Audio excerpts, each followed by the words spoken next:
So, am I seeing this correctly? That was it the History Channel? History Channel. Yeah. Did they revamp, or what's the word to use with Hangar One? Because it's now on again. They enhanced it. What does that mean in Hollywood terms? Yeah. What it means is they got to reuse all of the footage and not pay us. Oh, that's quite an enhancement. Let me tell you about the History Channel. Sure. But we did the Hangar One TV show. We filmed it in 2013 and 14, and it aired in 2014 and 2015. And let me ask you a question. Mm-hmm. How much you think I got paid for the 20 episodes I was in? You guys did 20 episodes? I was in 20. Yeah, wow. They did 20. I was in all 20. I had lines in 19. I had a cameo in one, on the glass board. I would hope, a novice not understanding Hollywood, I would think maybe $10,000 a show. I got $40 a show. I got Wait a second. I got $800 to do 20 episodes over 2 years. It was incredible. I'm good friends with Bill Burns, UFO Hunters, right? Yeah. So when they contacted me to do it back in 2013, I called Bill Burns because I was running the UFO conferences since 2008. Mm-hmm. And I said, Bill, if you don't mind, what should I expect to get paid? And he goes, first season, $1,500 an episode. Second season, maybe $2,000 to $3,000 an episode. And the third season, you probably get, I think he said he was getting like $6,500 an episode. Okay. So if you do 10 episodes, you got $65,000. And what's interesting, Jeremy Ray, the kid with the guy with the red hair. Yeah. He had just lost his job. And he was saying, I got to find a job. I said, don't worry about it. I said, if we do a dozen episodes, you're going to get $80,000. You could just do this for a couple of years. And he says, okay. So then we get the contract, and it's like, it was $300 for the first season, which was which was 8 episodes, and then $500 for the second season, which was 12 episodes. I think I caused Jeremy Ray to go on welfare. Oh my gosh! He actually has a good job now. Oh my gosh! You gotta be kidding me. So television isn't what the average person thinks it is. Well, it's funny. I complained to them, and the second in charge guy, he says to me, "You UFO guys are a dime a dozen. You don't want to do it? We'll get somebody else." But this was a MUFON show, so he wasn't going to get anybody else because I was the man as far as MUFON goes. But let me clarify, though. Sure. MUFON did get paid per episode. Okay, but I don't think it was a big number. It was less than what Bill Burns got per episode is what MUFON got. So that was the reasoning for us not getting paid that much, and I was okay with that. I was writing my books, and I said, this, and that was one of their sales pitch. Oh, you'll get all kinds of speaking engagements, and you'll sell tons of books. I didn't sell any more books from Hangar One than I did from my original books on end time prophecy and the Mayan calendar. Right. As a matter of fact, my first book was my biggest seller. Get out. Really? Yeah, in 2007. Wow. So they tried to sell you on the ancillary benefits of being on the show. It's all about money. It's all about. So let's get back to your original question. So so what they did though is they took Hangar One, and then all of a sudden on Facebook, I'm getting friended by people in Brazil. And then people in India, all over the world. They're releasing it overseas in different languages. We didn't get anything for that. Wow. So they did that for 2 years. And as a matter of fact, in the contract, it had said you get $500 in season 2 per day of filming. Okay. First day, I spent 13 hours in that chair so they can get every penny out of me. Before I signed the contract, they crossed out per day. And my gosh. And we all complained to headquarters, MUFON, and they said, "Wow, this was a mistake." It's unbelievable. Then the second day, I sat there for 9 hours. I'm telling you, it was the hardest thing I ever did. 13 hours in that chair. So what they did now was 4 years later, because the last season ended in 15. Right. They basically took new CGI and file footage and fixed it up, which I thought was great. Yeah. I mean, it looked phenomenal. 2 of the 5 that they put out there, the one on the police and military cases, that was maybe the best show I've ever seen regarding UFOs. And then there was another one, Dangerous Encounters, where people encountered them. Right. Those 2 of the 5 I thought were excellent. So that's, that's Hollywood. I enjoyed doing it. How long were you out there? Or did you have to go sporadically? 2 days. No. See, that's the difference, too. When Bill Burns said he got $6,500 an episode in season 3, he was there for a whole week. Gotcha.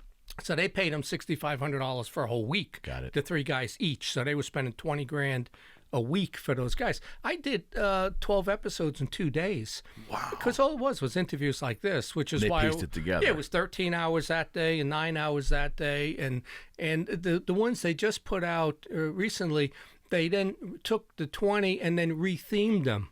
Right. And they pulled footage from a bunch of them saying these were all police encounters, these were all physical encounters. I thought it was great. It's just it's Hollywood marketing. Yeah. I mean, I remember distinctly, much to my wife's chagrin, because my fascination with this whole topic, being so jazzed when I saw the commercials for this show, because I was on top, and there wasn't a lot of I don't have to tell you. My opinion as a consumer, as an enthusiast, is there's not a lot of high quality, well done, vetted shows with pragmatic and people in the know. A lot of it's just stuff that it looks like 2 guys in a college dorm room put it together on their computer. Yeah. Is that right? Yeah, well, yes. And what I thought is the main selling point from it is that we had a case file for every episode. Right. And a lot of times you would see me open up the file and quote from it. So every episode was based, or every part of the episode, if you had 3 different storylines, every one had a case file of a real investigation. Got it. And that's my complaint with the Ancient Alien TV series. I mean, I think Ancient Aliens is the absolute worst thing to hit the UFO field, which is why I created this hat.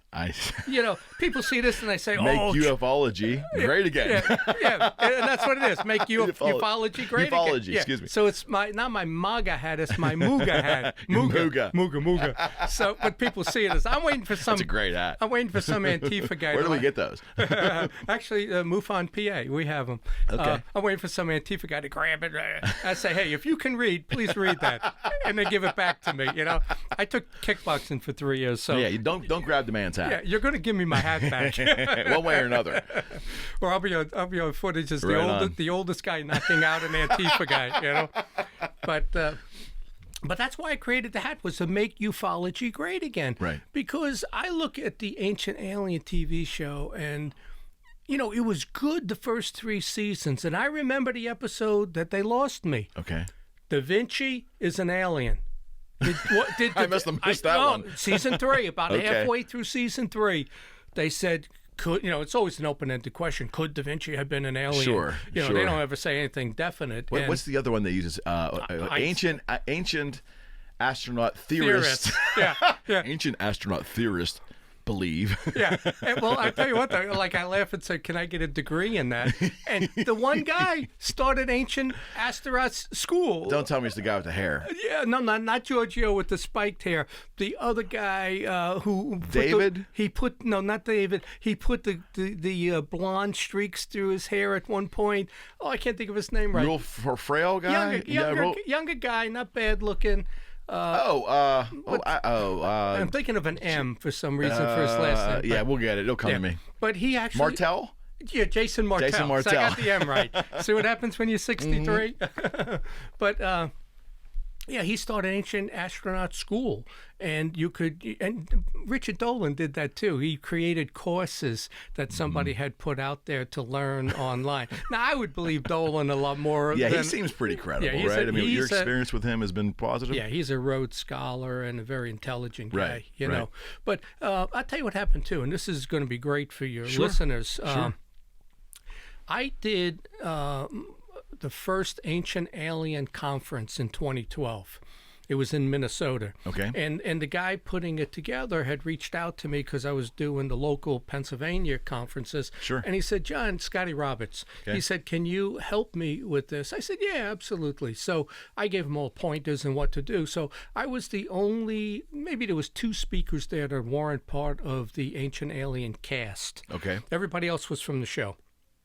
Giorgio, what a piece. You know, he should know who I am, right? Because I'm a multi-state director and on the board of MUFON. Correct. And I go up to him, I said, dude, I got to get your autograph and my kids will kill me, right? He goes, who are you? I said, John Ventre. He goes, who are you? I said, I'm here speaking at this event like you. Oh, never heard of you. That guy. That is some arrogance. Huh? He was That's a dick move, He was Tom Cruise, you know, in a less muscular body. Yeah. Meanwhile, if you did a deep dive on him, there really isn't a lot of substance there. No, he was a wrestling promoter and a couple other failed businesses, right? Yeah, and get this, they promoted him as a bodybuilder. Right. And I say, I didn't say it publicly, but I said to myself, I know a local guy here, Art Bedway, who runs a huge, had run before he retired, guard service. He is a judge at the Arnold Schwarzenegger bodybuilding. Right. And he told me, hey, one time he came up to me, he said, John, do you know this guy, Giorgio? I goes, yeah, I met him at that event. He goes, here, take his number. I said, no, thanks, I don't want it. He was a judge at the bodybuilding. Yeah, that's what all I he read. was. That's all he was. He wasn't a bodybuilder, but biggest ego you ever want to hear. But the highlight, the one thing that really stuck with me was Eric von Daniken. So it was actually 2 things. One was a little comical. You know, he came over from, I don't know where he lives, Switzerland, Austria, somewhere like that. He lives, or was born in one, lives in the other. He wrote the book, right? Yeah, he wrote those set of books. The first one was the landmark one, though, that kind of touched off all of us. And the second one he wrote in prison. Most people don't know that. I did not know that. He was in prison 3 years for embezzlement. Did not know and that. while he was in prison, he wrote his second book, Something of the Gods, Gold of the Gods, something of the Gods, whatever it was. So is his big one the second book then? I don't know. I mean, all his books are fairly big, you know. But so he comes over and he's got his manservant. So this is... It was almost comical. It is comical. You got this 30-year-old guy, you know, the sides of his head shaved, long hair put into like a Japanese thing with a piece of wood in it, and he was there to wait on Eric von Daniken. Whatever Eric wanted. Now Eric, through the whole conference, must have drank 5 gallons of wine. So when we were up on the panel and everything, you know, Eric would drink his wine. As soon as it went down, if it was below half, this kid jumped up with the bottle and filled it. You got to be kidding me. It was so embarrassing. You got to be kidding me. That's bizarre. Yeah, so I called him the manservant. It sounds like it apropos. That's what he was, you know. But get this. So, and then we had like individual question and answers on one of the days. Right. So I got up and I wanted to ask him, Eric, where does creation and Jesus Christ fit into your theories? I got the name out of Jesus, right? And he went, boom. I mean, the whole table shook. Really? Yeah, he said, Jesus was not the Son of God. Jesus Christ was just a man. He was a prophet like Muhammad. And it was like the whole place. I'm talking, there were 500 people. This was a big conference.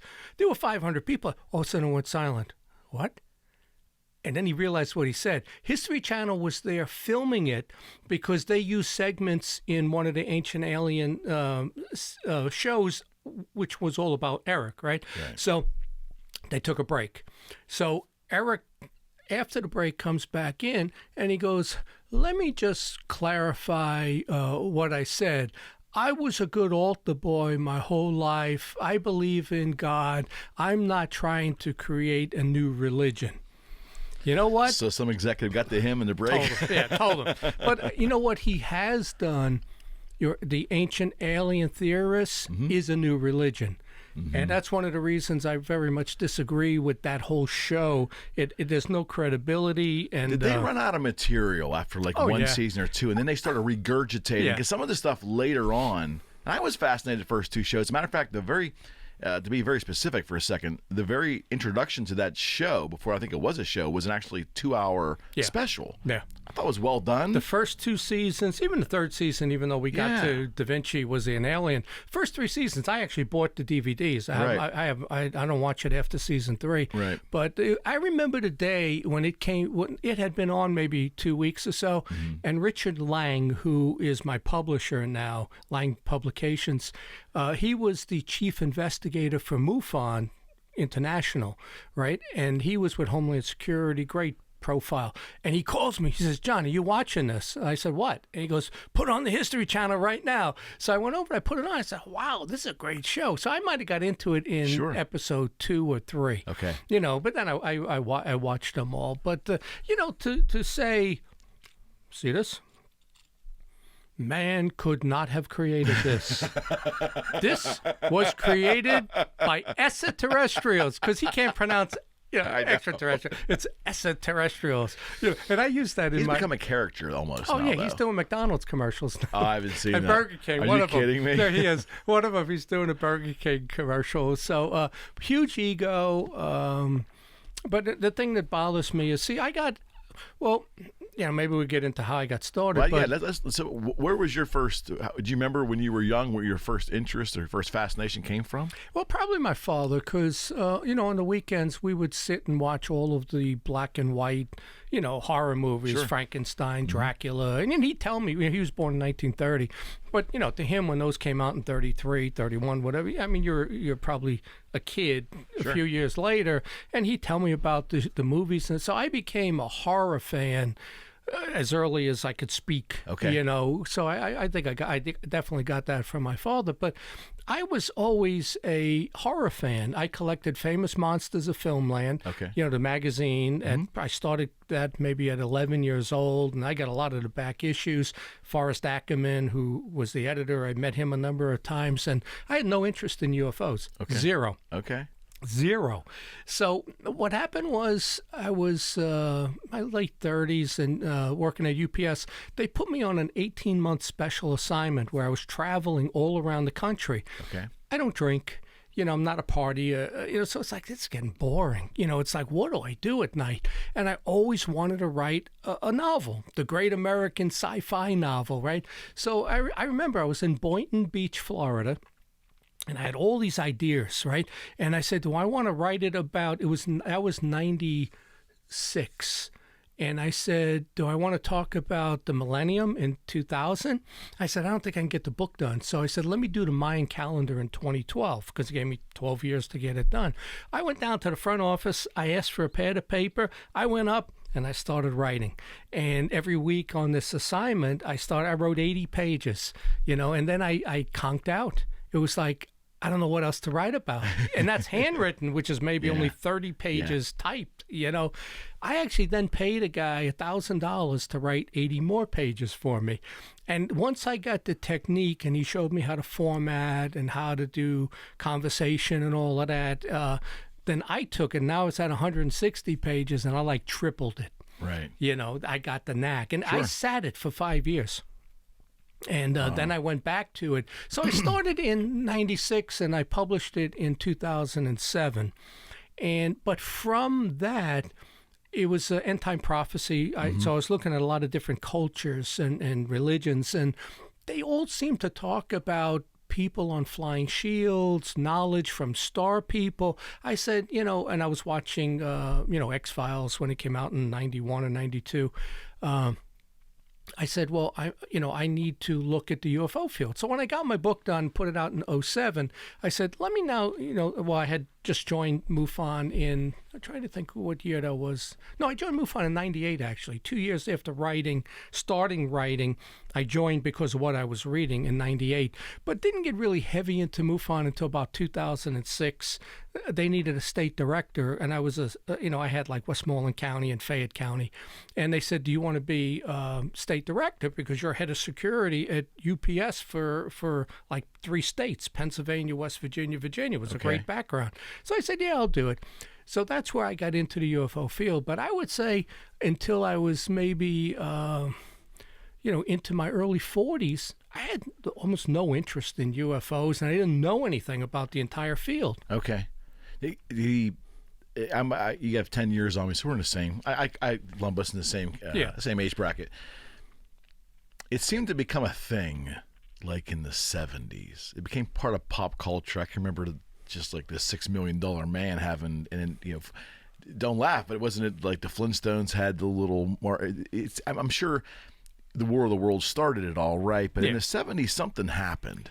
Yeah, pop culture grabbed it, right? Yeah, I think it was Stanton Friedman when he resurrected Roswell, because Roswell was forgotten about for almost 30 years. I don't know the exact year that Stanton Friedman came across. He was looking into something, and somebody said, "You got to talk to this Jesse Marcel guy." Mm-hmm. He was there. He was the guy holding the tin foil. And he was alive at the time. Yeah, and he was alive at the time, right. And so he spoke to him and got a different story than what was originally said with the weather balloon, and Stanton Friedman resurrected the Roswell story, and I think that helped the UFO field. But still, at that point, I'm in college. Sure. I don't know anything about this. I didn't know anything about UFOs until like I said, the late 90s. Okay. 20 years ago, I got educated. Well, you definitely got educated, so let's talk a little bit about that. Well, and I'll say, I think a couple of years ago, 2 years ago, before I retired from MUFON, I would have rated myself a top 10 person in the world on the history and the knowledge of these cases and everything. Okay. I would put myself right behind Stanton Friedman and Richard Dolan, seriously. Right. And even Dolan said on the show, he said, "You did an excellent job." And the History Channel said the same thing. They said, "We love you on this show," But I never got any more, It was ironic that you're sitting here because I had done a deep dive on you years ago, just out of my own fascination, before the show was even an idea. Where do we go? So, a person who has interest in ufology, I pronounced that correctly, naturally, there's a lot of healthy skepticism, and for many years, past decades, it wasn't something you'd bring up in dinner conversation because someone would label you. I'm not sure that's the case anymore. I think it's more mainstream now, and maybe television's helped with that. Yeah. But to me, in my lifetime, I never even knew what Roswell was until after the Bob Lazar story in '89. So can we start there to help kind of fill in my timeline? Because I remember where I was when I saw the darn thing on, I want to say it was Inside Edition. Yeah. It was '89 when it was for a couple of days after it hit the news in Vegas. It made the mainstream news. Yeah. Well, let me tell you this first. Sure. I'm working at UPS. I'm an executive there, Security and Public Affairs. Mm-hmm. My group meets with 22 congressmen and senators, and I ran that group for 3 states. So it's, I think it's November or so of 2000. Yeah, November of 2008. Okay. And I'm in my first TV show on Discovery Channel, UFOs Over Earth. Okay. And it was looking at 2 investigations in Bucks County that I was involved in. The woman with the metallic sprinkles and the guy that saw this gigantic 6-sided UFO that was picked up at the airport, right? So I'm in it. All of a sudden, my cell phone starts ringing. Other executives, right? John, is that you? Because I never told anybody I was a state director. I was doing I never mentioned that I worked. Great. So I came out of the closet in 2008 that, I do UFO investigations. And, it was kind of, I think they laughed behind my back and stuff. But today, I think, like you said, it's more accepted. Sure. Except when they want to slander you. Because I just ran for county commissioner in May, and so what the whisper campaign was, he's a UFO nut. He believes in aliens. He believes in little green men. And nobody ever asks you, and I can say so much of how I transitioned and things. But so I think it's more acceptable, but if they want to hurt your credibility, they'll throw that out. It's still a risk to take a public stance like all of you have done in this field. But can you speak a little bit about where your thought process is and what your experience in investigating Bob Lazar, Area 51? What's your thoughts on that now, sitting here today? It's funny. A couple of years ago, prior to, say, 2015-ish, I was the staunchest defender of everything in the UFO field. I wrote a book, The Case for UFOs, which I tried to get MUFON to actually use it as a manual for everyone, all the investigators to read, because it was the history of UFOs. And my thinking started to change. But I tell you what, though, there is so many of the old cases that today, I would say if somebody saw something, I'd say it's probably a military. It's our secret space program that Trump keeps referencing. We've had that since 1980. They just told him about it, which is why right away he has to take credit. He's Trump. I created the secret space program. But he did. It's been there for almost 40 years, So, I'm losing my train of thought. Was Lazar, do you believe Lazar? Well, I tell you what, though, he mentioned something unimpendium, element 115. Yes. And, everybody laughed at him. Well, guess what? A couple of years later, they discovered it, and it's element 115, unimpendium. Right. Yeah. And I had a scientist tell me in conversation that, that was going to happen anyways, because the way they discover, quote unquote, discover new elements, they're in a series of numbers, and that was going to happen at some point. But he was not already the same one that he named. That was my comeback. Yeah. Yes. Yeah. So but the story is so far out there, though, to the average person. But what if it was our militaries that he saw? I'm telling you, since 1980, and I don't remember what year Lazar came out in the 90s, 89, right? 89? Okay. Yeah. But he was doing this stuff like in 87, 88, 99. Okay. And I don't discredit him because his education background didn't add up. He said he had all these degrees and he didn't. But I think a lot of people make up their degrees to get hired. Probably. So you don't buy into that conspiracy. I'm the not government had that pulled or whatever. That they stole it. They could have. I think Trump has proved you can't believe one thing that you're told right now, Pretty much. So, but so many of those cases were hard, the older cases. But here's the timeline I kind of created. Okay. Was that in fact, I was contacted by a producer. He wants to do a show on Hudson Valley, and that was 83 to, I think, 95, 7,000 sightings. He wanted to do 6 episodes. I said, I'm in. And he goes, oh, this is going to be great, aliens and UFO. I said, wait a second. I think this is a government project. And we kind of went back and forth on it. And I said, why did it, the delta shape, why does it have wings if it's from space? It's like, I said, this is ours. Absolutely, I think it's ours. And they're testing the reaction of the public, the media, all that. But take that timeline, that's early 80s, right? Lazar also comes out after that. So what if he did like Phoenix Lights, 97? Right. That one fascinates me. Yeah. Well, if that's ours, it's 500-600 feet in height, in size, right? The huge triangle. But let's say that they are, right? You have Gary McKinnon. There's 2 things. Gary McKinnon said he hacked into the Defense Department and he found... Was he the foreigner? He was... England. Yeah, from England. Right. And he found a U.S. Secret Space Force. And it had... I think it was 6 or 8 craft, 3 small ones, 3 very large ones, like 3 that were maybe 60 feet and 3 that were 300 feet, and space officers listed. So I think that's what we actually have, and that's why Trump just came out. And something else I gave to Hangar One that they didn't know about, in Reagan's diary, he wrote right before he died, he put a comment in there, he's so proud of our 300 space officers. That's in his diary. 300 space officers. Yeah. Now, Space Shuttle, we had 8 with 6 people, I believe, in each. What's that, 48? Whatever it is, 40-something.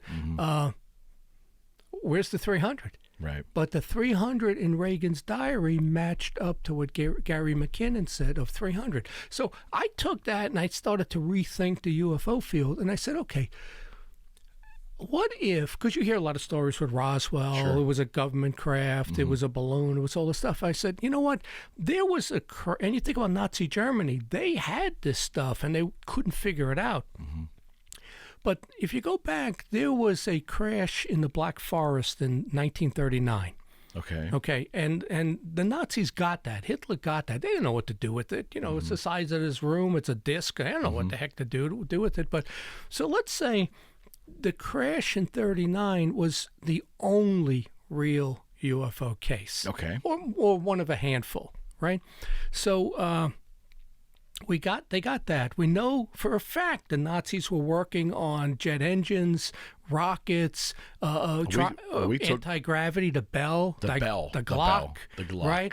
All of that. So we know that for a fact. So now we got that the books, and Kammler, who was mentioned one time at the Nuremberg trials, was in charge of all of that secret technology. He disappears right before the fall. Right?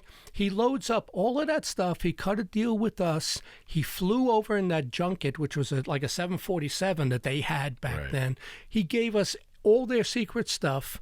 Right? So I mean, you could see how this flows. So now we got that in 45, right? Or maybe in 44, whenever Kammler left.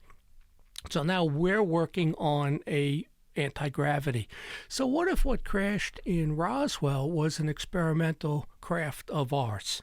You know, and I don't know how to explain the people that were in there. You know, like Nick Redfern recently said they were progeria, you know, the people rapid aging. But, you know, if you look up progeria, there is actually 0 cases in the United States right now. And I looked it up a few years ago on a case I had in Uniontown, and at the time there were none in the state of Pennsylvania, and only like 3 people in the whole country. So the way I look at it, so then you get Roswell, right? Then you get something else that very few people know about, is the Collins Elite. Okay. The Collins Elite was the CIA came in 52 after the UFOs over D.C. They created 4 branches of the government. CIA was one of them. But the FBI was looking at Aleister Crowley, who came over from England. Familiar with him. And he was a demonologist, right? Worshipper, not just studier of demons. But if you look into that, in 1918, Aleister Crowley did a ritual, something of Babylon, and he conjured up an entity. It was a gray. It had small eyes, but it had the big almond head. It was a gray. So the first gray ever sketched was from a Satanist. Got it. And that's what he brought up. So the FBI takes a branch called the Collins Elite. They were like Collins, like the word Collins Elite. COLL. It was named after Collins, New York, for some reason. I don't remember the whole story why they named it after Collins or a guy up in upstate New York. But they create this to look at devil worship. They were, you know, with sacrifices, missing children, and that type of stuff. So they're looking at Aleister Crowley and all of that. Then the FBI turns it over to the CIA in 52 when they're created. So the CIA is looking at that and the whole UFO field. Because some people will say the CIA was created because of the UFOs over D.C. So when you read about it, the CIA concluded there are no UFOs. It's all paranormal activity. It's all demonic activity. It's interdimensional. They're able to conjure. They take energy and they can conjure. They can make it the UFO, or they can put it in your head. And it's funny, all the years that I did investigations, people would say, yeah, I looked up, I'm with 5 people. The other 4 can't see it. And I'm saying right there, right. See, I've read that too. It's telepathic. They picked you out and it's telepathic. So there's this whole real demonic paranormal side of what UFOs could be, you know, to explain all of that. So I don't know, maybe the only crash was actually in the Black Forest, and we got to technology, which then led to us back engineering it. Somewhere in the late 70s or so, we perfected that. And it's part of why we got a $23 trillion deficit. That money's being funneled to this. They call it black budgets. Money just goes down the... Yeah, I think we've already been to Mars. We have a secret space force of officers. And somebody said to me, they're probably Air Force officers that have no siblings, you could find enough of them, or their parents have already passed away. So it's like you're a one-off. You got no relatives at this point. Right. Well, to go to Mars now, that they're I guess privately, these private companies are interviewing people that with no expectations of coming back. Yeah. Well, I'll tell you something else that happened in 2012. I'm sitting watching the news. And it was December because, I'm all into the Mayan calendar, December 21st. And it was like middle of December. I'm watching the news. They show a 30-foot space shuttle landing on an aircraft carrier.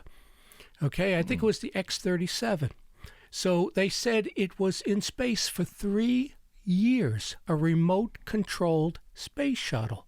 So basically a big drone. A drone. It was a 30-foot drone of the space shuttle.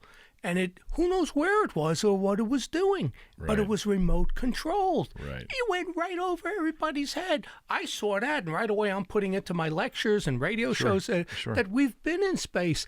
Then I think a couple of years later, or Obama had just got in 2008, right? Mm-hmm.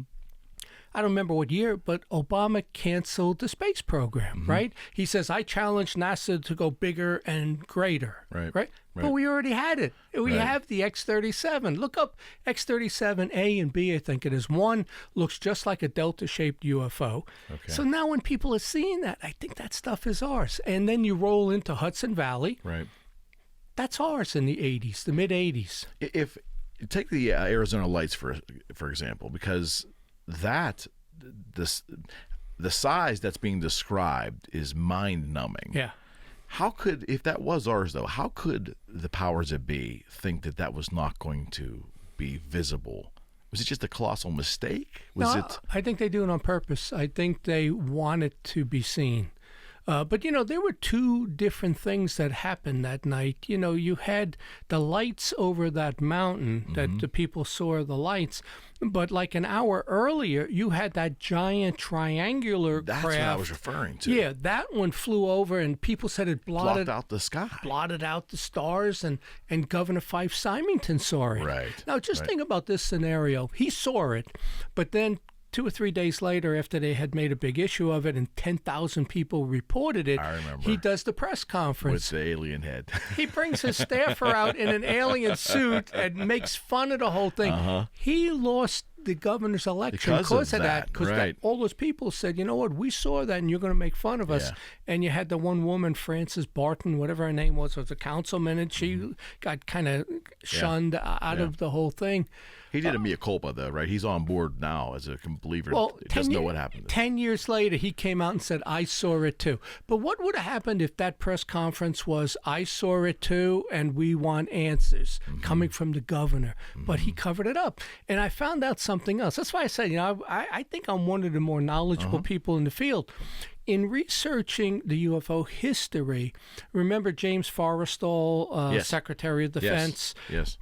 When the Forrestal memo. Yeah. Well, when he was taken to Bethesda to be, put away or whatever, the guy that drove him was, what's the governor's name now we were just talking about in Arizona? Fife. Yeah. Okay. Symington, right?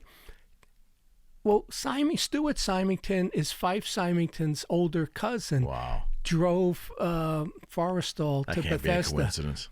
That can't be. So it's all in the family. Yeah. When you think about it. Yeah. So nobody has ever put that together, except I did. It's in my book, Case for UFOs. Wow. Yeah, that's too much. That's too much of a coincidence. Yeah, I mean, it's So I kind of look at the field and I say, you know what, even if I want to be a skeptic and can explain away the modern day sightings. How do you explain away the cases in the 40s and the 50s? There were so many, and even the Hangar One show. I mean, there's that one that really got me. I didn't even know about it until we did the show. Right. That girl driving down the street. That was the Dangerous Encounters episode. Yes. She's driving down the street, and a force field is hitting her. Completely dents up her whole side of the car, and there's nothing there. Right. It's like some invisible craft was bumping her, and it was like, I don't know. But what about Travis Walton? I know Travis very well. Do you? I'd love to meet Travis. I tell you, we've had him out here twice to speak. Okay. As a matter of fact, I got him scheduled. We're going to bring him to Greensburg next year. Okay. Okay. I'm not scheduling the UFO conference this year because I ran for office. Right. I don't want that, No, I get it. I said I don't Absolutely. want, but I'm doing it in Philly. I'm doing it. I got David Paulides with the missing people. Yeah, He's going to be in Philly, but Travis will be next year. Travis is an interesting guy. So what's your gut reaction? After you know him, you've listened to it, you've probably read the story multiple times. Yeah, it definitely happened to him. He passed 5 out of 6 polygraphs, and Is the movie representative to his story? No. And he even says that. He goes, half the stuff in the movie didn't happen. Okay. He goes, I didn't wake up naked in a phone booth. I didn't wake up with goo all over me. So he said there was so many things in that show that just this different didn't happen. It's a fabulous story, though. Yeah. But you know what? I was doing the Laughlin, Nevada conference back in 2011, I think it was. Based on the first book that I wrote, and Travis was one of the speakers.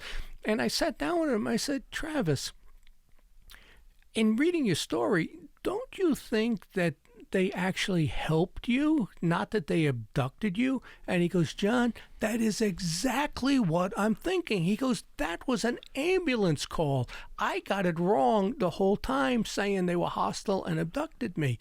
And now that is what he says in his lectures. He says that what happened was he was an idiot. He got out of the pickup truck and he went up to it. It hit him with a static charge because he got so close to it. Mm-hmm. It blew him 20 feet away, stopped his heart. So when his friends took off, what happened was the occupants took him, gave him CPR, whatever, and he came back to life, or he would have died there. Okay. It stopped his heart, Okay. So his view now was that was an ambulance call, not an abduction. Wow. But still, again, were they aliens or our secret space program? I don't know, because that was 75 or 73, somewhere 73 maybe. So he says aliens. He says aliens. They were forestry.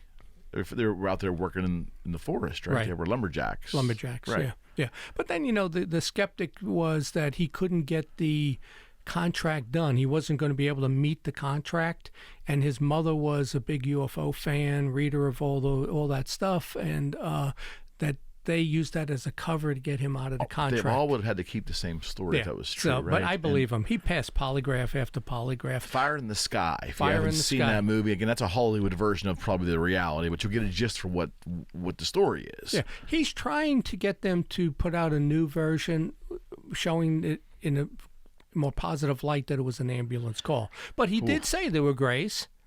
He said there were grays, and he said there were officers there, big, muscular Nordics.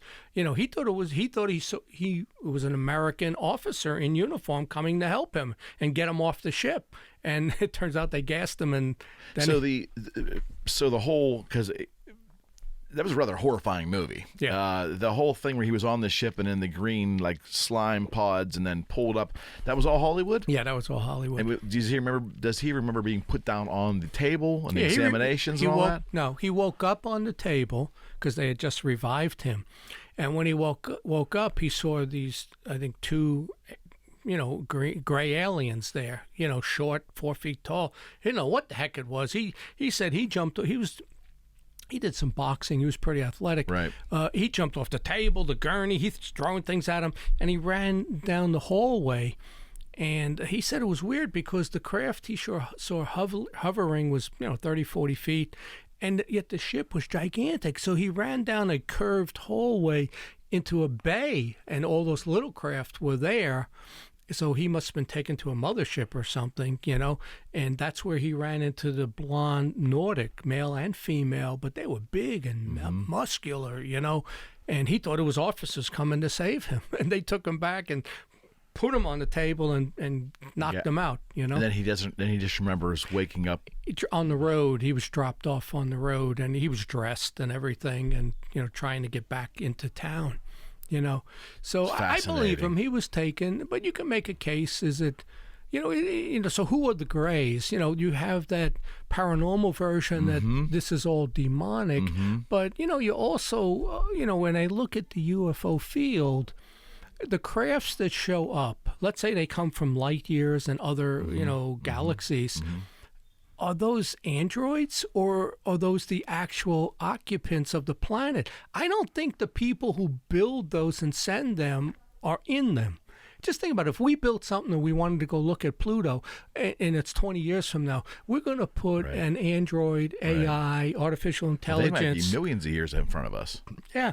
Oh, well, they could be. Yeah. And so I'm thinking, what if the thing in it is not the actual civilization, but it's a robotic or half human, half alive? Well, what do we, and that's always been my... But we could be doing that too, and that's the gray. We created that genetic engineering. So that gets into the very broad subject, because I'm also the least mathematical person you ever meet, my friend, but I'm fascinated by theoretical physics and the dimensions, and there's that theory that humans, the human race, in different parallel universes, or just this is us in the future. Yeah. I mean, it's far out there, and people can scorn you for even going that direction in your own mind, but that's an option. Yeah.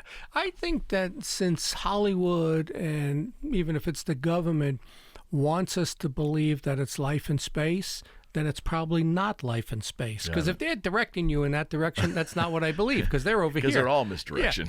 Yeah. If they want you to look here, it's going on over there, I guarantee you. But, and I've said this, I posted about a year and a half ago a $30,000 reward for blood, DNA, absolute proof. People claim they're hybrids. I've met a few. Right. They were really albino featured, gray, bloodshot eyes, light skin.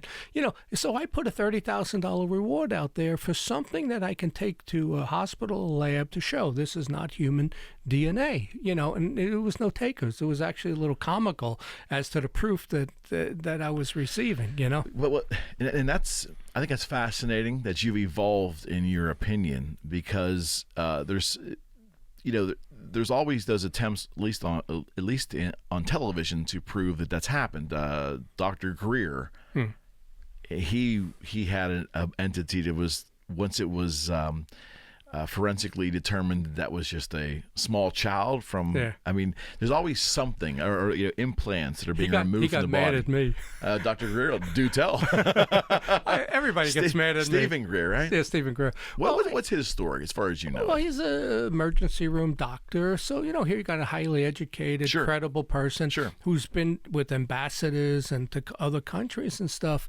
But he's into more of this esoteric type thing. I mean, he claims that you can come out to his ranch or whatever in Virginia, pay a certain amount of money, sign a non-disclosure form, and they'll sit there and chant, and you'll see UFOs, and people say they see them. Yeah, that's what he evolved into. Did he start out that far out in the beginning, though? Probably not. I think he realized there could be some money in this. But he's a speaker at the MUFON Symposium in 2013 or so. Yeah, it was 11, 12, somewhere in there. And he's showing us the anaconda, mummy, whatever the heck he's got. Yeah. And I got up and I just made a comment. I wasn't trying to embarrass him. I said, it's just a shame that what you got, and you say it's a male, because it's the females that carry the mitochondrial DNA, and then you would know everything about both parents. You can't get that from guys. It only is in females. He got all annoyed. He goes, that's not true. And I mean, he pretty much started yelling. And I say, look, it is true. You're a doctor. You should know that. And I'm only pointing it out. I'm not sure he didn't like that. I'm not questioning. But all I was saying was, if you could have got a female one, you would be able to prove everything. You can't prove anything with that. And then it turns out to be some, deformed baby. And it was nothing. And other people, Jaime Maussan is famous for that. Who's that? He's the Mexican 60 Minutes guy of the paranormal. Okay. He was at a MUFON symposium, and the symposium was in San Jose, and it was a lot of people more speakers from around the world than from the U.S., and they were coming in with what happened in Brazil, what happened. Jaime Maussan puts this video up of flying witches. It was a Mylar balloon. Flying witches? Yeah, it was a witch on a broomstick flying along a rock face, but it was a balloon that was being blown by the wind. See? Wow. Flying witches, and they're real. That's why you can't make that up. That's why I created this hat. That's a great Make one. ufology great again. I mean, I got into the field to write my second book, which at the time actually would have been my third book, because I ended up writing 12/21, 2012, a prophecy. And then I got asked the question, well, what are you going to do on 12/22? And I said, good, I'm going to write a book now, the day after 2012. So I wrote my second book, but it's just the stuff, and Well, what about some famous cases, John? What about like Betty and Barney Hill? What's your thoughts on that story? Yeah. I mean, that's what I'm saying. They're all really good. And I know Kathy Martin very well. I mean, her and maybe Nick Redfern, I think her spoke the most at our 3 Pennsylvania conferences, Right. Erie, Pittsburgh, Philly, than anybody. And she absolutely contends that was a real abduction. All of that really happened. It may have, but could also have been a government experiment. Who knows? But I tell you this much, the Project Blue Book show, who did an episode on it, yes. boy, did they discredit Betty and Barney Hill. They made him to be this whacked out former military guy, and he was a postman is what he was. Remember, he went to the base and was holding them hostage with a gun. He never did any of that. I texted her, and I said, boy, did they make him look bad, because that was her aunt married Barney Hill. Okay. So that's the relationship there with Kathleen Martin. And she goes, yeah, that wasn't right. They really made him out to look crazy, and that wasn't the case at all. One guy who has been like yourself, one of your contemporaries, is Nick Pope. Yeah. And Nick comes off as being rather believable and rather astute as well, because I think he held if the story is correct, on his resume he held a government job in Britain. Is that correct? The Ministry of Defense with a C. Defense. That's how they do it. But it's funny. I wrote in my book, and I put in there when he came to Greensburg to speak 3 years ago. When I introduced him, I said, if you remember the X-Files and Mulder's desk in the basement, the X-Files was based on Nick Pope. Pope, that's who it was based on. Right. And it was. Wow. He got up and said, no, that's not. It is true. Okay. They based the character on him because he had his desk in the basement, and he was the UFO guy. So it was kind of hidden from most of the other government employees what he was doing? Maybe not. He was just looking like Blue Book. I mean, it was out in the public, but Blue Book had 5 or 6 people, was all of Project Blue Book. That's all it was. Where's the Majestic 12 fit into that, or is that folklore? Well, I spoke to Stanton Friedman about it, and Dr. Robert Wood, who was on the board of MUFON. They claim that they authenticated the documents and that it's real. And there is, I tell you, man, if the CIA is really making these storylines up, it's fantastic. Yeah, it's pretty creative, when you see how it all flows together, I don't know how you can make all of this up for years and years, and everything interrelates. I mean, they should be just doing movies. Well, Stanton Friedman is a fascinating character to me too, because he, from what I can tell, he appears to be an extremely intelligent man. Yeah. Physics, mathematics, the whole thing. Yeah. And he is a believer. Do you know he lived in Squirrel Hill? I did not know he's from Pittsburgh. No, he's not from, but he was working when he started working. He worked for Westinghouse as a nuclear engineer, and or physics, whatever. Yeah, nuclear engineer, and he lived in Squirrel Hill. And he spoke at St. Vincent's College. It was like the first lecture that they allowed in '79, I think it was, on the UFO field. So I have Stanton Friedman. He spoke twice here at Westmoreland Community College, and I brought him in. I tried to get him on I think it was like the 40th anniversary of his talking at St. Vincent's. I said, I'd like to bring him in. He spoke there, whatever year it was. 40 years. Yeah, 79, or it was the 35th anniversary, I think it was. And they said, no, it's against our theology. I said, it wasn't against it in 79. Why is it? If anything, you should be more open-minded now. But that would have been so cool to have him back in there speaking at St. Vincent's. And talking about what's happened since then. Yeah, and they wouldn't allow it. But, he was good. But, he always stuck to the physics and the propulsion and can you do it? And I have moved into the interdimensional. I think this is all related to Earth. It happens. What the people see and experience is real. I don't doubt them anymore. Some could be nuts, but or make it up. 10% are hoaxes from what I found doing investigations. Okay. But they experience this stuff, and this stuff really did happen to them. But in most cases, the thing has to kind of fizz out, or it disappears, or it leaves, and it gives you the impression that it's interdimensional. Okay. And what I was saying before about the, I put out a $30,000 reward, and when people ask me, I say, okay, where is the proof for life in space? There is none. You have some bacteria and viruses, and okay, you would expect to find that, especially if there's water. No one has ever found any proof in space. So I tell audiences, what you want your kid to do, go to college, be an astrobiologist. It's the study of nothing. You get paid big bucks, and you don't have to do anything because there's no life out. Nobody has found any life. I wish I would have been an astrobiologist. All right, so let me ask an off-the-wall question too, because we've brought this up on podcasts with people that are not in the field that you're in, just to get their take. What's your thoughts of NASA, and your thoughts on NASA and their integrity with information to the public? Yeah, NASA is the public view.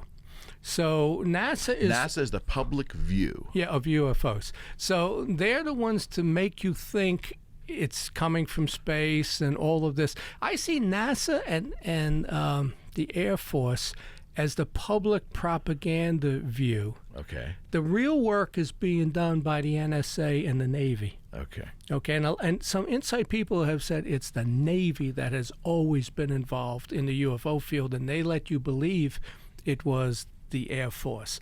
So I'm friends with Donna Hare, who worked at NASA, and she was one of the first ones. Her and another guy, Johnson, came out and said that NASA was airbrushing out a lot of stuff that they were seeing, and I'm good friends with her. And matter of fact, I keep asking her to come into town and speak at our conference. She goes, I don't really do lectures, but I mean, she was a whistleblower back 30 years ago, whatever it was. But I think NASA, like a lot of things that we've seen now, is not true. I like we have the whole space shuttle program to me was fake. Because we know they had a drone space shuttle since 2010. So who knows what else they have? And I'm the only guy in Pittsburgh that was on the Anderson Cooper show. I don't know if that's a true statement or not. Oh yeah. 2012, I was on the Anderson Cooper show, 45 minutes. This is a cool story, though, right? Yeah, absolutely. So, but first, let me tell you, I'm waiting.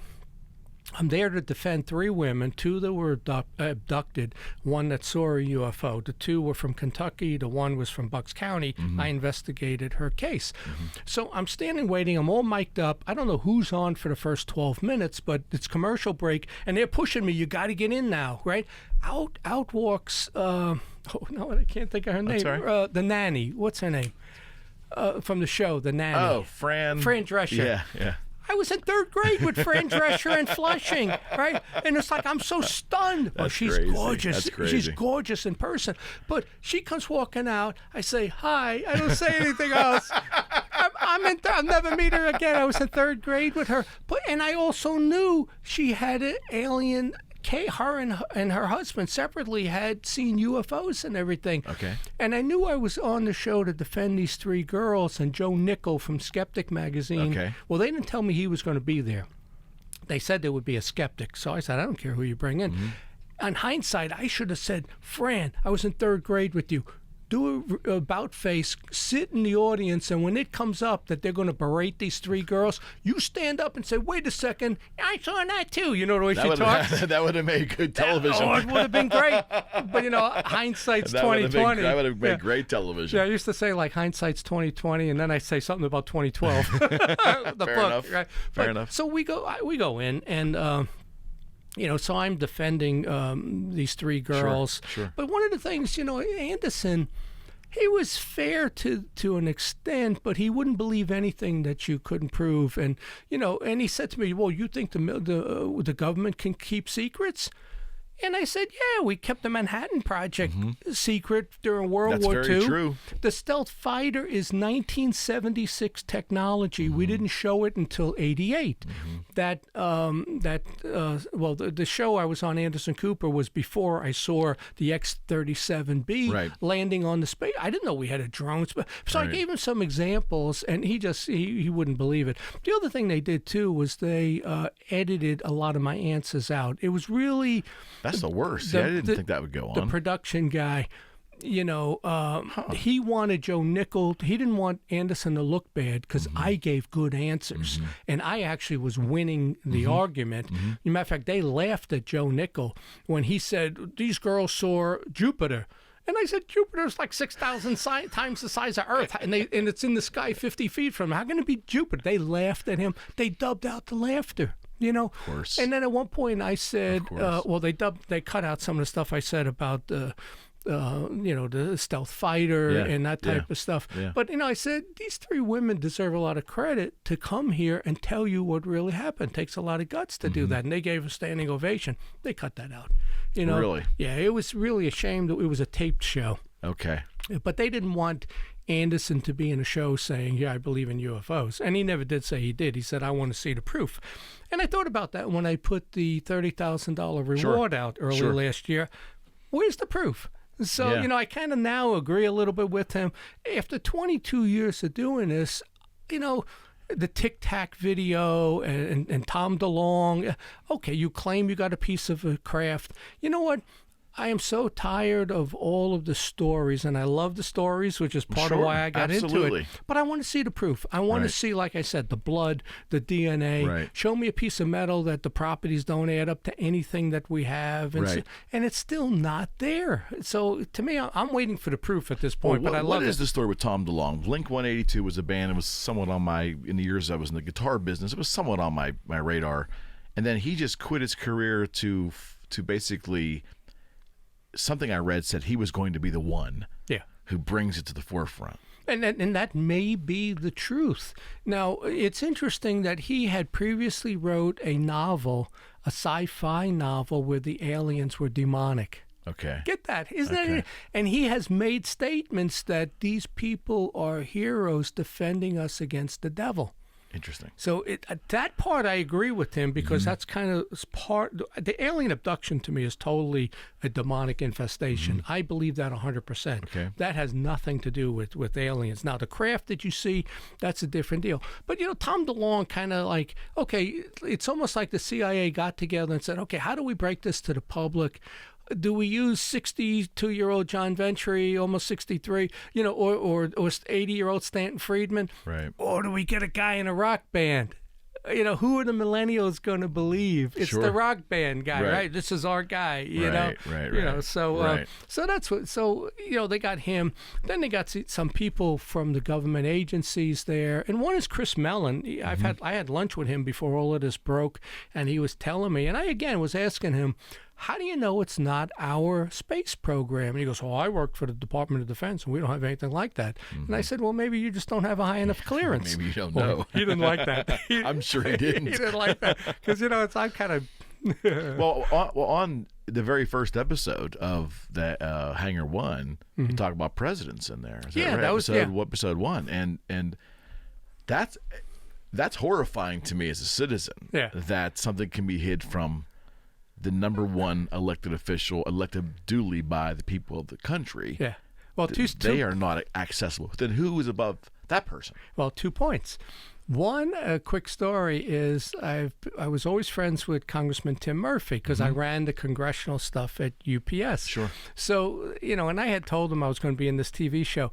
So it's kind of cool. The night it airs, he texts me, John, what time? And she's in D.C. That's cool. What time and channel is your show on? Very I want to cool. watch it tonight. So I told him, and it was the presidents. And it was the presidents. So that was to me very cool that he took the time to even. Sure. But I kind of stayed friends with him over time. But the second point is, so you look at that and going back to your question, what is going on right now in politics? The deep state. Right. Presidents come and go. I never really looked at it that way. Okay, you're here 4 years or maybe 8 years. I'm a career assistant, Director Skinner. I'm a career person. I'm going to be here through 4 presidencies. That's a good point. I never looked at it that way. Oh, their egos. It's career protection. Yeah, it's career protection, and it's whatever their ideology is. And if you're hiding a UFO secret with MJ-12 and all the Collins Elite and all these other things over the years, look, I'm going to still be here. I'm 38 years old. I'm going to be here for 3 more presidents. Who cares? And you see how they can undermine you and a lot of things going on. And they don't tell you. I'm convinced they didn't tell Trump about the secret space program until early this year, I think it was, that he started taking credit for it. It was really after 2 years. After 2 years, then they told him, and then he took credit for it. You know, but I think it's real. But if you're... This is what I don't understand. If you're president, and they all have egos, obviously, some a little greater than others, and you want to know something, like Bill Clinton said he tried to get the answers, and you're told no. I think maybe if that happened early in my presidency, I would blow it off. But as I sat there as the president doing the president's work in the third year and the fourth year, that would really piss me off. Yeah. You told me no. You? Who are you? Well, maybe I'm what the president of the United States. Maybe what they actually told him was... you don't want to know? No, remember JFK? Wow. So if you push it that's deep. If you push it, well, who knows why he got killed? Right, you know. But right. the only guy that really took it on was Truman. He grabbed the 9th Infantry out of I think it was Colorado, and he said, "I am going to send it to Area 51." Because the other thing people don't know, Area 51 is run by the CIA. It's not run by the Air Force. This Area 51 was created and belongs to the CIA. Okay. The CIA has their own space, has their own planes and spy, stuff that they do, planes and satellites and all of that. But Truman said, I'm sending the 9th Infantry to Area 51, and you're going to tell me what's in that building. And way back then? Yeah, back in whatever year Truman's he was administration. in. Yeah, it was right before he left. Was it Truman and then Eisenhower? I think Eisenhower and then Truman? I thought it was. Yeah, so the CIA was created, Area 51 was created, and before he left, he said, I want to know what's in there. So they I can't remember who the person... 2 people he sent, they took him down, but they didn't open every door. They showed him, look, we're working on advanced propulsion and stuff like that. That's all we're doing. And then his presidency was over, and that was where we lost control of Area 51. You think it was at the beginning of the black budgets then, would you think? Yeah, and I think if you just think about this, let's say we did get that from Nazi Germany, or even if Roswell was real and we got that, well, how are we going to reverse engineer this thing? It's going to take millions and millions of dollars, and then became billions. And then we said, well, you know what? Eventually the Earth's going to get destroyed. We need to create a civilization on Mars or somewhere else. The only way to ensure that humanity continues is to put it on 2 planets, In matter of fact, one of my books I wrote somewhere along the line there, Apophis 2029, about a real asteroid that's just going to miss Earth in 2029. It dips below our satellites and skims off. Well, I got it hitting, Okay, but, of course. It's got to be a disaster novel, But I think that, but I've also read other books that say if you go underground deep enough, even if there's an asteroid strike, you could survive underground. Right. So you don't ever have to leave the planet. But what do you think's in that mountain? What do you think is in Area 51? Can you describe to me what you think it looks like? How many levels? How big? Are there really underground railway systems to secret underground that go to different cities? Well, Lazar was the one who said that they started at Area 51, but then as it started to come out, because those pictures of the landing fields and the runways, that's all real. They moved it about 40 miles away to S4. Okay. That's where everything is really done. Well, that's where Lazar said he was. Yeah, and so everybody's looking here, and they're actually working, over there. I'm sure it's a giant underground. We have from Vegas, you have the plane flight, Janip, I think it's called. Janus Airline. Janus, flies there. Every day, and there's a bus that goes, if you're not afraid of flying, they have a bus and a plane that brings people to work and back every day. So it's definitely a real place. Here's what I struggle with. To build such an incredibly detailed underground facility, the amount of workers that would have had to work on that have to be in the thousands. Yeah. It'd have to be. How have they been able to keep all thousands of those workers never revealing anything to anybody? Because some people are actually patriotic. Well, think about this. I would hope so. The Greenbrier Hotel. Okay. Right, in West Virginia. Okay. They built that under the hotel for years, 20 years. It had gigantic metal bay doors that opened and a whole underground. This is where Congress and everybody was going to go, under the Greenbrier. So I tell you what, I put a theory out there that in Clarksburg, West Virginia, because I was security director for UPS for Pennsylvania, West Virginia, Virginia. When one of the newspapers, the Washington Post, outed the Greenbrier, and they were really mad at them, saying, "You ruined it for us now. Now everybody knows that's where we're going to go." Well, they're building the Fingerprint Center in Clarksburg, West Virginia. Now, think about it. I've been there. I've had meetings there because I would deal with the FBI in my work, and they invited us. We had staff meetings and lectures. But the place goes like 8 stories underground. They got all these like things on top and satellite and all kinds of stuff. And this building exists to do to run all fingerprints. So, well, where do you do this? So they show us. They take us to the tour. A room like this had a couple of these standing rack computer things. And you see that? We can run 10,000 fingerprints a minute. So I'm saying to myself, it's 8 stories underground, and you're showing me one room. What else is going on here? The guy who was my investigator for that area said, John, when they were building that, he said, people there were telling me they're taking so much dirt out of there. Plus, there's a secret, well, not secret, but they built a road from Clarksburg Airport to the Fingerprint Center. It's the new site for Greenbrier underground to protect Congress and stuff. And I believe that's to be true. And I'm the only one in the world that has published that. And he says, think about it too. The FBI is there, and the state police, I think, guard it with the FBI. So something happens, you run Congress and the Senate and the president, you know, what's it, a 15-minute flight to Clarksburg.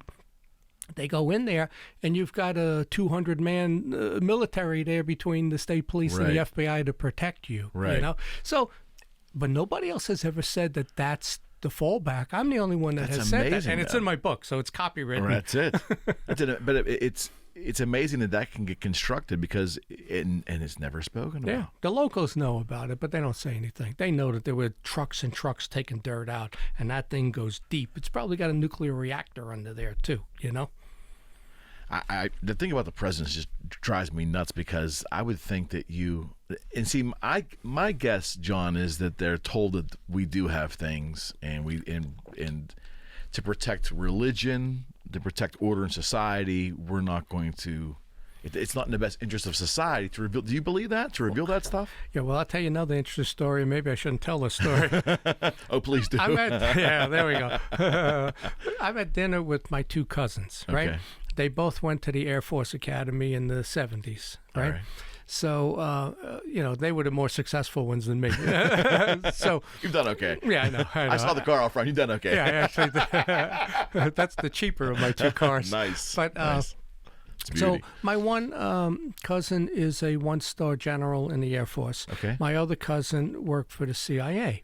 Right. So we're at dinner, and my one cousin's kind of laughing, telling his brother, "Oh, you know, John's telling me about all the stuff with NASA and UFOs and space," and he's laughing loud, and he goes, "You know, what do you think about that?" And my CIA cousin looks at him dead straight and says, "Yeah, I believe that."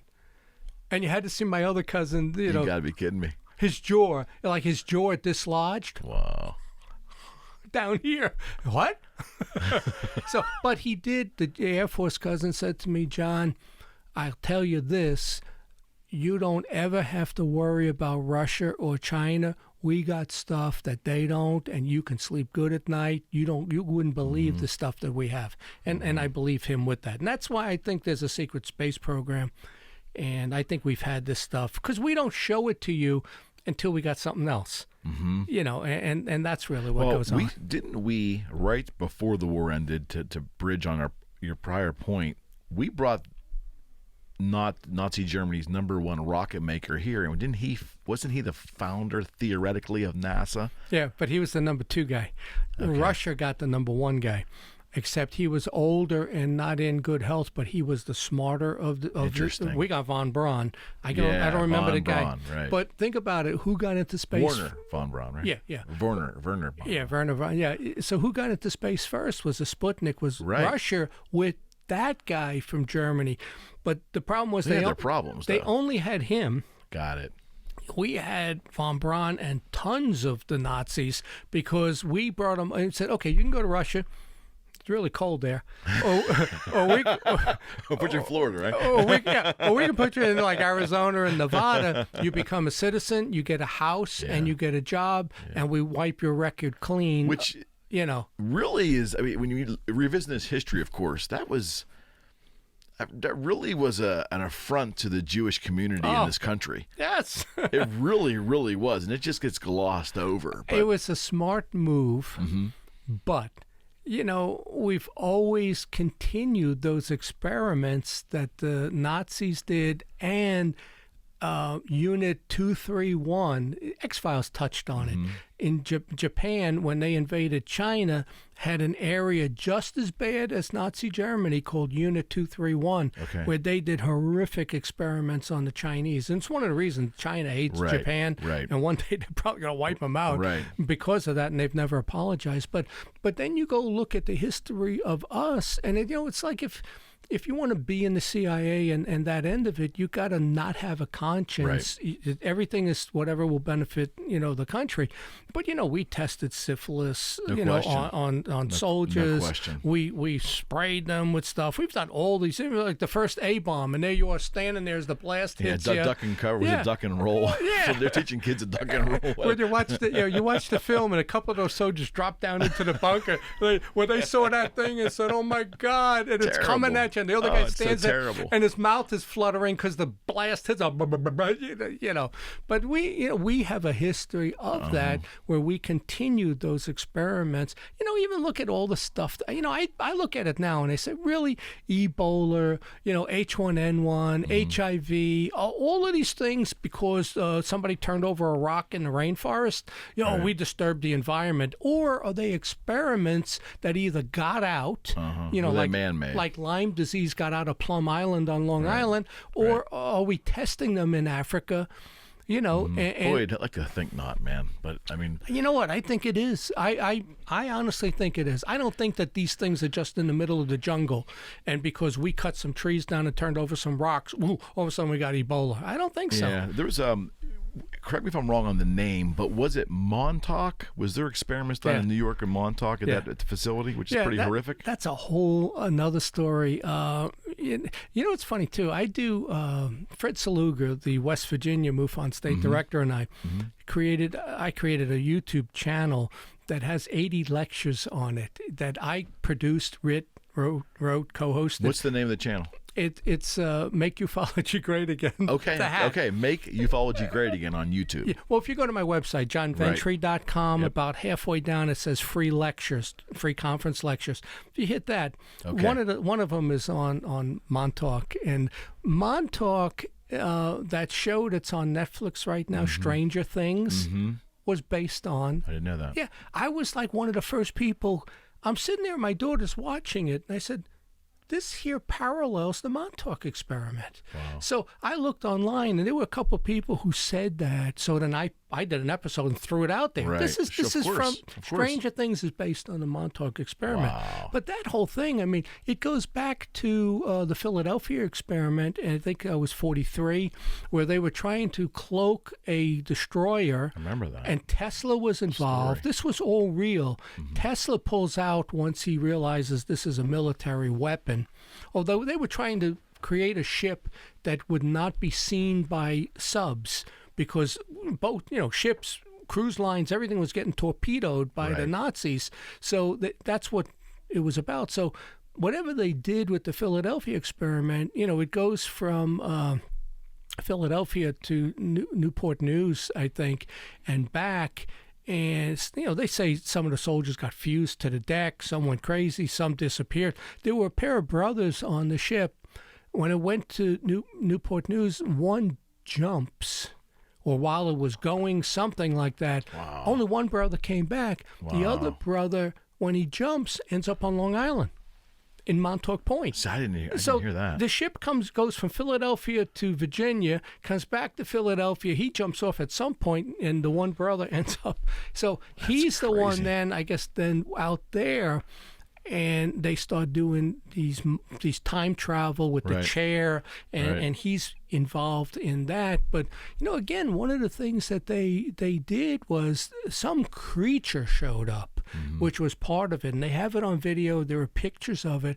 It's almost like it's a black image, a really stocky, heavy, Bigfoot-looking thing that they said was kind of stalking them out there and showed up while they were doing those experiments. Wow. But they were time travel experiments is what it was. Do you think you think our government currently has time travel as part of what they're working on, or you think we've figured that out? Do you think that's even possible? Before I answer that, let me add one more thing. Yeah. The guy that brought the whole thing forward on the Philadelphia experiment, Allende, was from New Kensington. Oh, really? Yeah. Matter of Local fact, he was writing letters, and then he skipped town, and when they came to get him, it was in New Kensington, and he had already left. It was a farm or something.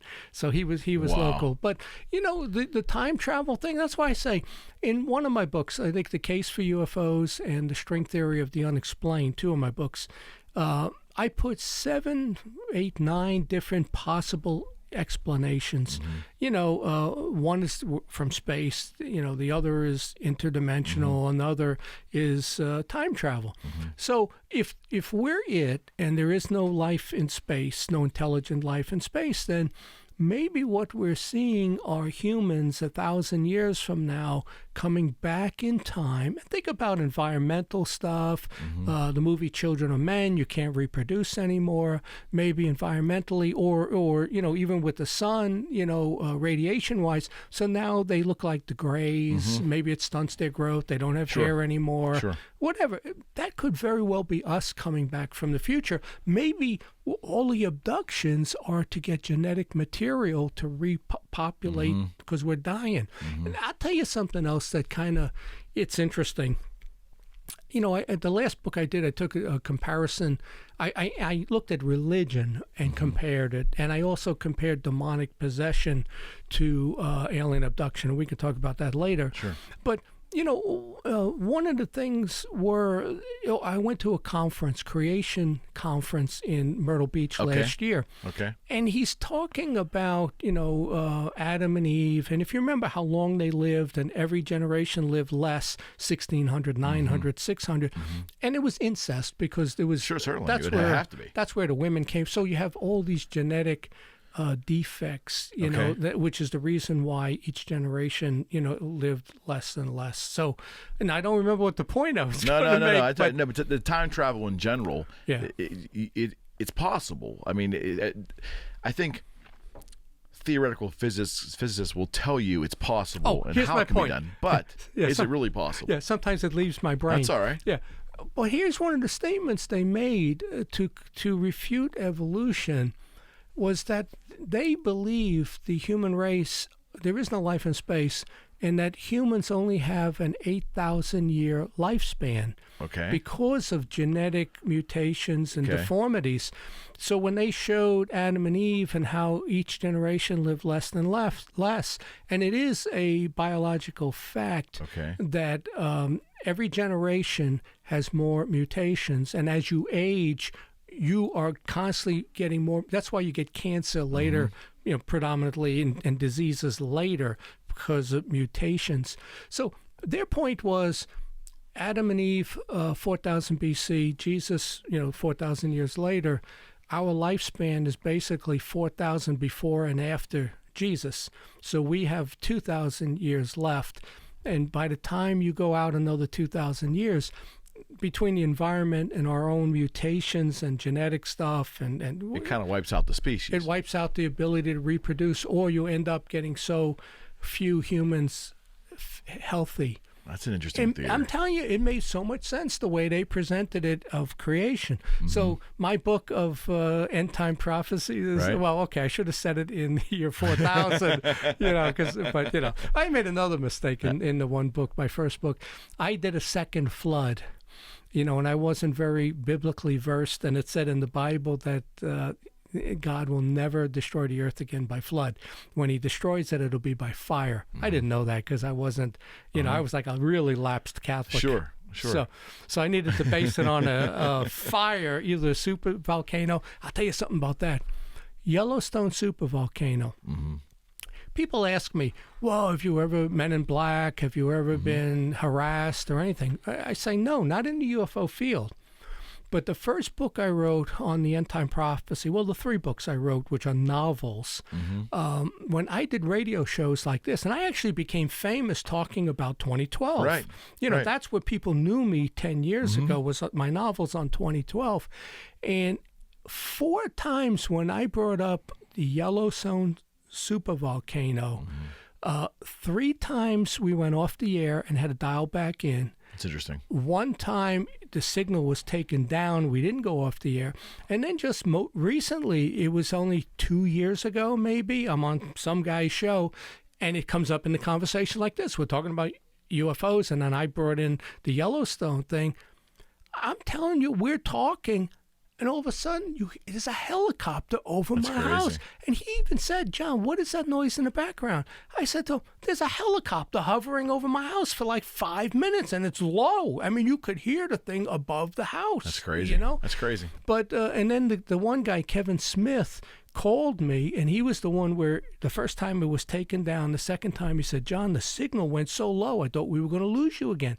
Both times was when we started talking about the Yellowstone supervolcano. Well, we're on DC power here, pal. Yeah. Well, I got it. Yeah. Well, I put a generator in a Kohler. I put a Kohler generator in my house from the gas line, and I'm kind of hoping the pumping station still works because it's the gas that makes it work. Right. Based on that, but that Yellowstone story is true.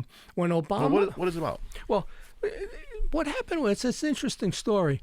There's 7 supervolcanoes around the world. Okay. 4,000 times stronger than Mount St. Helens. And when they go off, it's almost an extinction event. Okay? It is so big. The Yellowstone is 40 miles by 60 miles. It's the size of like Puerto Rico, all of a sudden exploding. And it blows with such force, it blows the ash into the upper stratosphere, covers the earth, I don't know, a week or 2. But the problem is not the loss of sunlight, is the ash is sulfuric, so when it comes down, it's acid rain. That's the problem. And when Yellowstone blows, it's Colorado, those adjoining states are under 8 feet of ash, like Pompeii, right? Destroys everything because it's like cement once it gets wet. And the ash will come all the way out to like Columbus, Ohio, let's say, is how much the ash goes. And you'll get it as a dusting, at that point. But it's a gigantic blast. But what happened was, and it's a really interesting story, these 5 guys from, I don't know, it was Harvard, Yale, they met at Yellowstone every 5 years for a fishing trip, hunting trip. And they went there. So one year they go there in like 2004. And they go, and the dock is there, and the water's not. The water's over there. The lake moved. And they're looking at it. The trees are like underwater and stuff. And they're saying, how is this possible? So they actually got the surveys, and they paid to redo them. And the lake moved. How does the lake move? The ground swelled up. And the water just rolled over to the side and created a new lake. But then it would go back down again. So that's when the government got involved, and they were always probably monitoring Yellowstone. And I don't even know. You go back 20 years, I don't even think they knew Yellowstone with Old Faithful. They didn't even know it was a supervolcano. Wow. So Obama gets into office, and like they just briefed Trump on the secret space program, they briefed him on Yellowstone.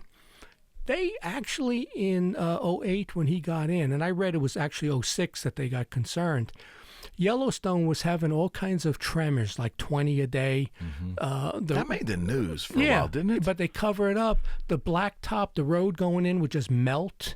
And the ground would swell up and go back down and everything. So when Obama got in 2008, at some point they briefed him. And if you remember, that's when he had the government purchase 1.2 billion hollow tip shells. Yeah. He was arming the IRS. In his mind, everybody in the government was going to survive, all government employees, but they had 1.2 billion hollow tip shells. Remember that. They broke the America up into 8 internment camps. They were talking about every Walmart would be a place that they would bring people to. Like almost like an end of days scenario. That's exactly what it was.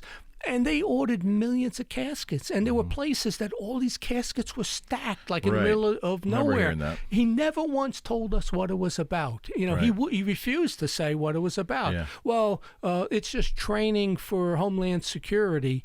They never identified it as a fear coming out of Yellowstone. No, and they will never, that tells you again, they will never tell you what it is. But, people said, well, wait a minute, you don't train with expensive hollow tip shells.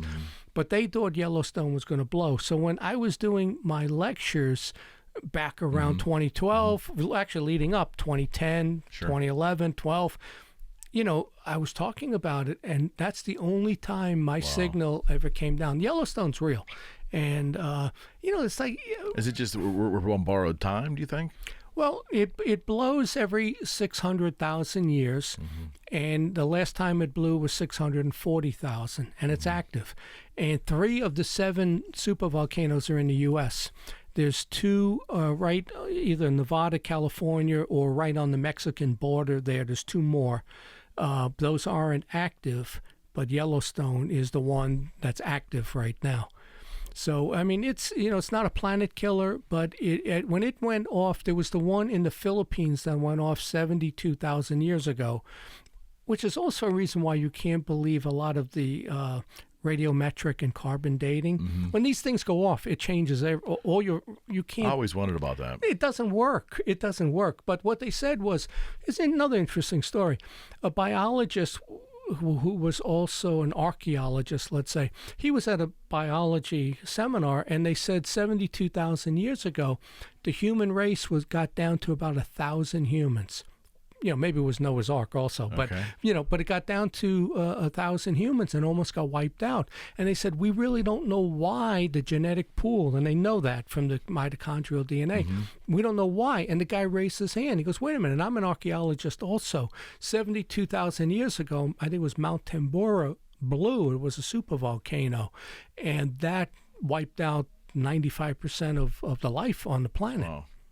Wow. So when that happens, and here it's interesting, FEMA in their brochure tells you you have to fend for yourself. We cannot feed you 300 million people. We can't do anything for you. Yeah. And they're going to save 50,000 people, who've already been designated. It's like those movies from the 50s where you got your number and you go. Right. But that's basically what's going to happen. And they will never, ever tell you bad news. And another place I found that I did so much research for my 8 books was the Pope before this Pope, right? He was the guy that the cardinal that investigated the 3 girls, Fatima. Yeah. He was the one who investigated the sighting of Mary and the 3 girls. And in his book on the Fatima revelation, whatever it might be, there's a paragraph in there where he says that responsibility comes with knowledge. You cannot tell the public the truth regarding millions of people dying in moments from an asteroid strike or a tsunami or something that's going to happen. You can't just satisfy people's curiosity with the truth if there's nothing you can do about it, which is to cover up on whatever the 3rd secret of Fatima was.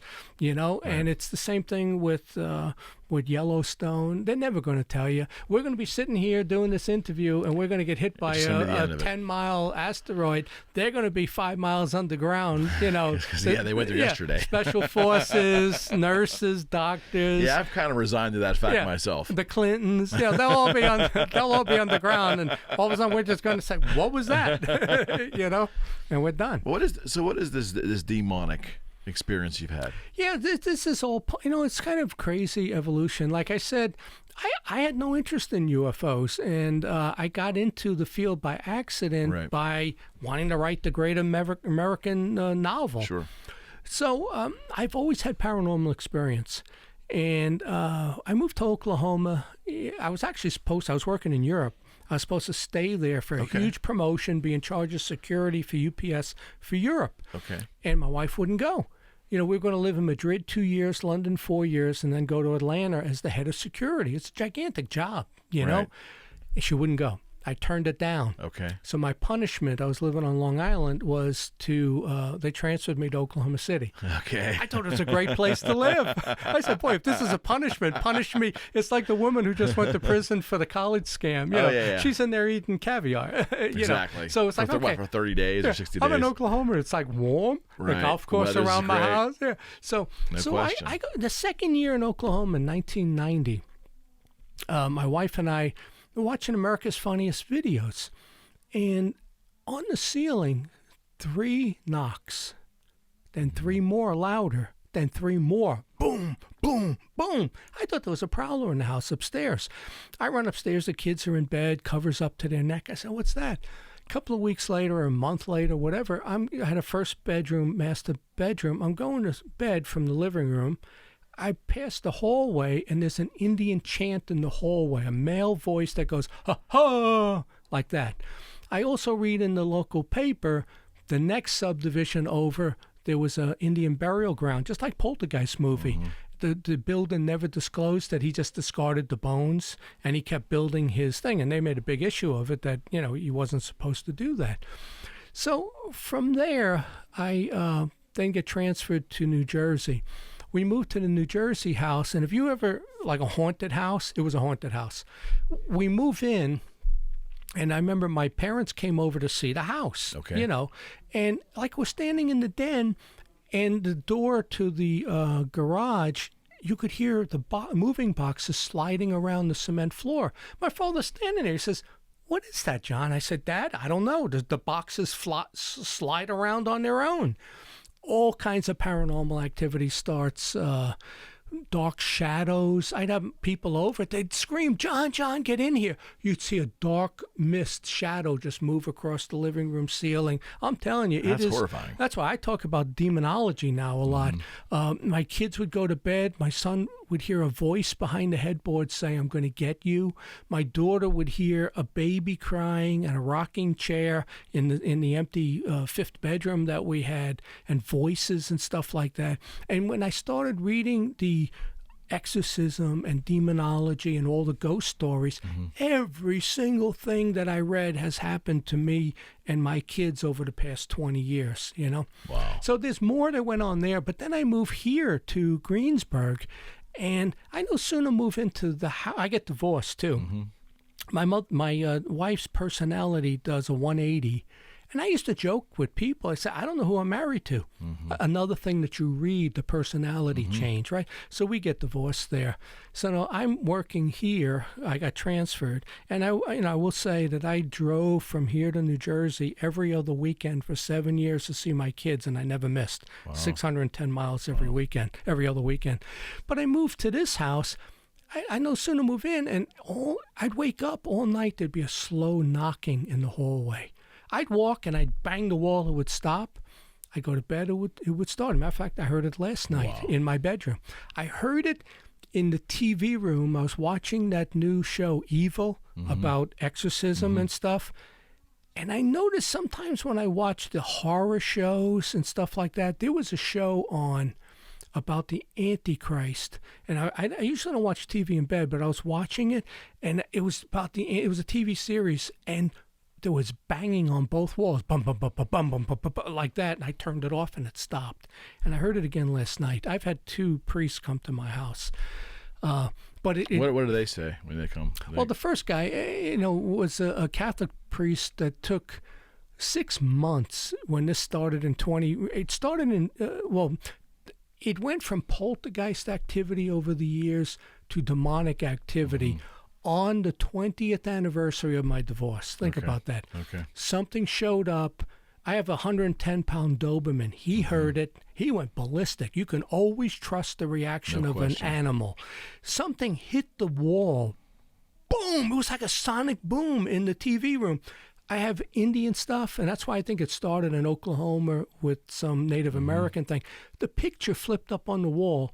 I have 2 Indian headdresses, and the feathers blew to the side. Boom! I go upstairs. The hallway, there's a column of smell like a dead animal. You know, and right away I'm thinking, well, the dog did his business up here, but it was only in the one spot. And the dog, I remember he was like, he would sleep in the bedroom on a chair at the footboard. He looks down the hallway, trots down the hallway, looks up the attic stairs, and goes ballistic like he sees somebody. And I'm saying the most fierce growling, spinning around. And then I go to bed, and again, in the bathroom, boom, sonic boom. And the dog and I both looked both times, so I know he heard it, you know. But there were so many things, and then you'd have nothing for like 18 months, 2 years. But every couple of years, there was an incident that's not explainable. Mm-hmm. I just did a movie called The Exorcism Prayer. It gets released October 29th, and I got about a 5-minute part in it.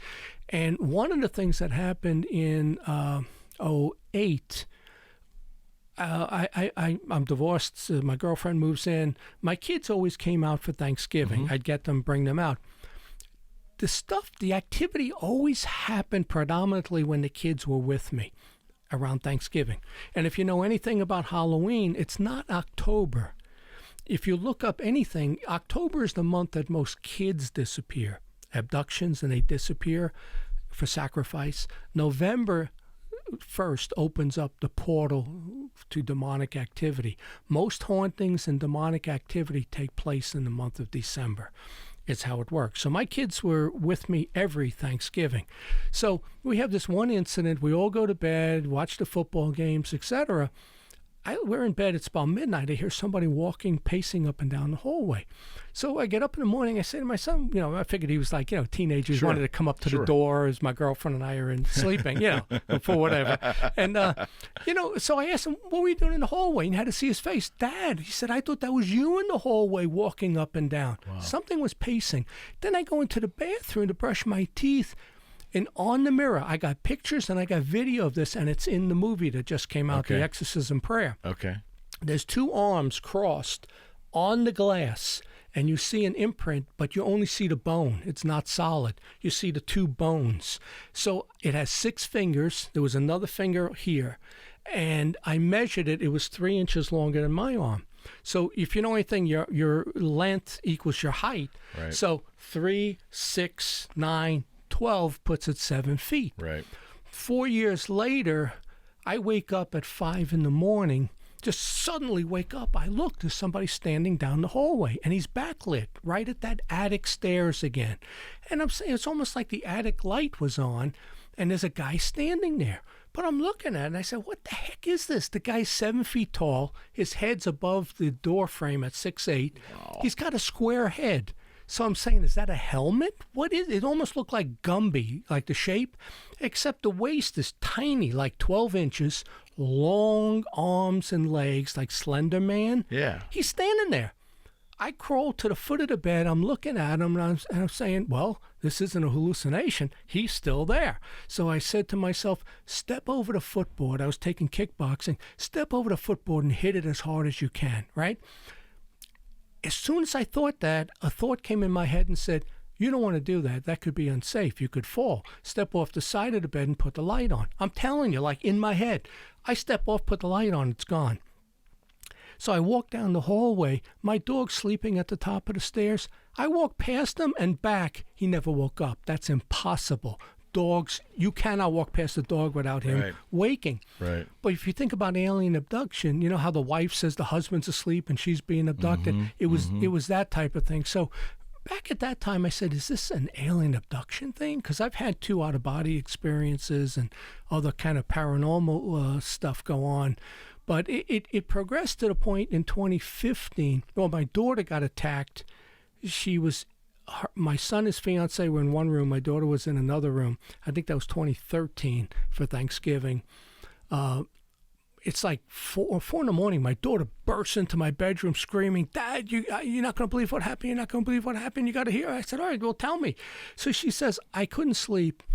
I went downstairs to get a bottle of water. There was none in the kitchen, so I went down into the basement. She goes, Dad, I opened the refrigerator. There's somebody standing behind me and is breathing on me. And I said, what the heck is this? She goes upstairs. She's awake the whole time. This isn't that hypnagogia stuff, you know, where you can't wake up and stuff. So she goes, Dad, I go to lay down and something presses into me and I'm frozen. I'm awake the whole time. She says it hurts, and the thing presses into my entire body. I can move my eyes. All I see is shadow people standing around me, and it pulls out. Then it happens again in her whole body, presses right into her. She goes, I hear all these voices in my head, like a crowded room and everybody's talking. And she goes, I see a guy standing in the doorway, a shadow man. And he says, when you're done with her, I want to try out the other two, meaning my son and his fiance in the next room. And then it pulls out of her, and that's when she runs down the hallway, wakes me up. So we then tell my son and his fiance, she's sitting there on the bed. All of a sudden, she starts swaying, getting clammy and pale. And she goes, I don't feel good. She says, we got to get out of here. My son packs up their stuff. It's 5 a.m. They leave to go home to Virginia. He hits his GPS. It takes him to a cemetery. Oh, my gosh. That happened again 2 years ago. I'm running the UFO conferences. We do the Philly conference. 3 of the speakers wanted a tour of Pennsylvania, so Jennifer Stein, who's a producer, takes them, kind of kills the week, comes to my house on, it was either Thursday or Friday before the Saturday event. She puts the address in her GPS, takes her to the cemetery around the corner. And she calls me and says, John, I'm at a cemetery. I said, well, you're actually right behind my house where I just put a headstone. So, I mean, that's the second time it took. But I've had so many weird things like that happen. And so I had the priest come in. Every time I have something done, it lasts a year or it lasts 6 months, and then they seem to come back. But I actually, in Thanksgiving, again, of 2015, my daughter, they're all married now. My daughter flies out and she goes, Dad, I'm not staying at your house because of what happened. So she goes, I'm staying at my brother's house in Irwin. So I didn't know that. And I'm telling you, as soon as she made that decision, the activity in my house, banging on the walls, it turned on me. I think it was coming from my daughter is what it was. Wow. And she didn't stay at the house. I'm getting poked. Like there's a dry spot right here where it poked me twice in the forehead. It's like dead skin that's there, poking me in the leg. It was like the Exorcist movie, and the dog would hear it and go ballistic. Heavy scratching in the wall. That would horrify me. Oh, yeah. Initially it scared me, but it actually made me more angry that it targeted me. And I actually said a couple of times, show yourself. I'm going to hit you so hard, I'm going to send you back to hell. But you never antagonize these things. You actually want to ignore them, hoping they'll go away. It's like antagonizing a bear. You don't want to.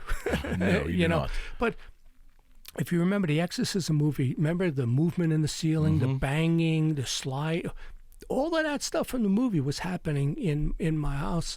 But it's a long story. I met a woman on a dating site, and I just happened to start telling her about it. And she goes, John, I'll be over your house. I had this happen to me when I was a student at Seton Hill. She was a Catholic school, and she had her own holy water and everything. She comes over, and she knows all of the prayers, St. Michael's, all of that. Right. Blesses the house. Boom, it stops. Really? Yeah. It worked. Yeah, it worked. But then it came back again. And with this guy, this went on for 22 months. And one of the things that happened, which is unbelievable, I went to visit my daughter down in Wilmington, North Carolina. And on the way back, I said, you know what? I'm going to write a book on this. I'm going to call it The String Theory of the Unexplained. Because to me, the string theory was, if you call upon Jesus and believe in him, you can repel demons and aliens, which is a whole nother story. Joe Jordan wrote a book, 150 cases with a gray abduction, and the person called on Jesus and the gray backed away. Another reason I think the alien abduction is a demonic infestation. It's really, I could talk about this. I did 2 radio shows over 4.5 hours. I believe it. Yeah. That's good stuff. Yeah, it's unbelievable. So it's April of, I can't remember now, 16, I think, because it started June 6th of 14. So it's April 23rd of 16. I fly back from Myrtle Beach visiting my daughter. I said, I'm going to write a book on this. I'm going to tell everybody what's happened. I don't care about my reputation, you know. So I sit down in my office. I start typing. I look up. The yard burst into flames. I'd never seen anything like it. I had put blessed pendants on the four corners of my house in the basement and the four corners of the property at the fence line. On the other side of the fence line, it goes up in flames. Was it the leaves burning? Was it the grass The trees, burning? the leaves, everything. And it's moving against the wind. It's moving. And I'm looking, and it's getting bigger and bigger. And so I'm looking out the window. And I live next to a cemetery, of course, you know, but I have a stockade fence and it's heavily wooded right there. But I see three guys in the cemetery. I grabbed the phone. I called the police. I said, these guys just lit up my yard. They must have took lighter fluid because it's right along my fence line. Sure. It's not in my property. It's on the other side. And he said, no, they just called it in a minute before you. So fire department comes from three different directions. That is insane. It was such a big fire. Wow. And it was so far from the pumps that some of them had to use the water in the truck. Right. So it's all done. I got pictures of it and everything, right? So I go back to writing my book. I get a phone call, and the mausoleum guy, he says, oh, how do you like your headstone? I had 6 months earlier ordered my headstone. It's 6 feet tall in the shape of the Holy Bible. It's really a cool headstone with some religious stuff, some other stuff, everything I've done, where I've lived, you know. Right. So he goes, how do you like your headstone? So what are you talking about? He goes, they delivered them this morning. I said, the three guys in the cemetery were putting my headstone in? He said, yeah. Now get this. I sit down to write the story. If you know anything about exorcism, they can burst things into flame. That's why they remove everything from a room other than the bed and an end table and a chair. They'll burst curtains, rugs, everything into flames. I sit down to write the story. The woods burst into flames the moment they put my religious 6 foot tall Holy Bible headstone in. It's shaped like the Bible. It has the lines for the pages on the sides, and it says on it Holy Bible on the binder. It says Bible, Holy Bible or Bible. Just think about the coincidence of that. You know, I asked the fire department, they said, well, sometimes a piece of broken glass, the sun hits it, it lights the leaves. I said, dude, this thing is moving against the wind, never caught fire on my side of the property. And I didn't tell them I put blessed coins and stuff there, but it's really an amazing, and I wrote a book on it called The String Theory of the Unexplained, that if you want to repel alien abduction or demonic possession, you have to call upon Jesus, and it works. And I did a lot of research into that area. So it's really, I think it's an unbelievable story, but it's all true. Like Travis, I'll take a polygraph. Fair enough. You have 5 books. Is that right? Well, you know, it's 8, but I consider it 6. Okay. Because, like, I wrote that first book, the one that I just told you about, but I called it The Ufologist. Right. The Haunting of John Ventre. Right. And I don't think people know what a ufologist is. So I then, over the next 2 years with more experiences since 2016 and 2018, I republished it, doubled the content, giving them more information on exorcism and more that I learned, and retitled it The String Theory of the Unexplained. So that's really a rewrite, but it's a new book. Got it.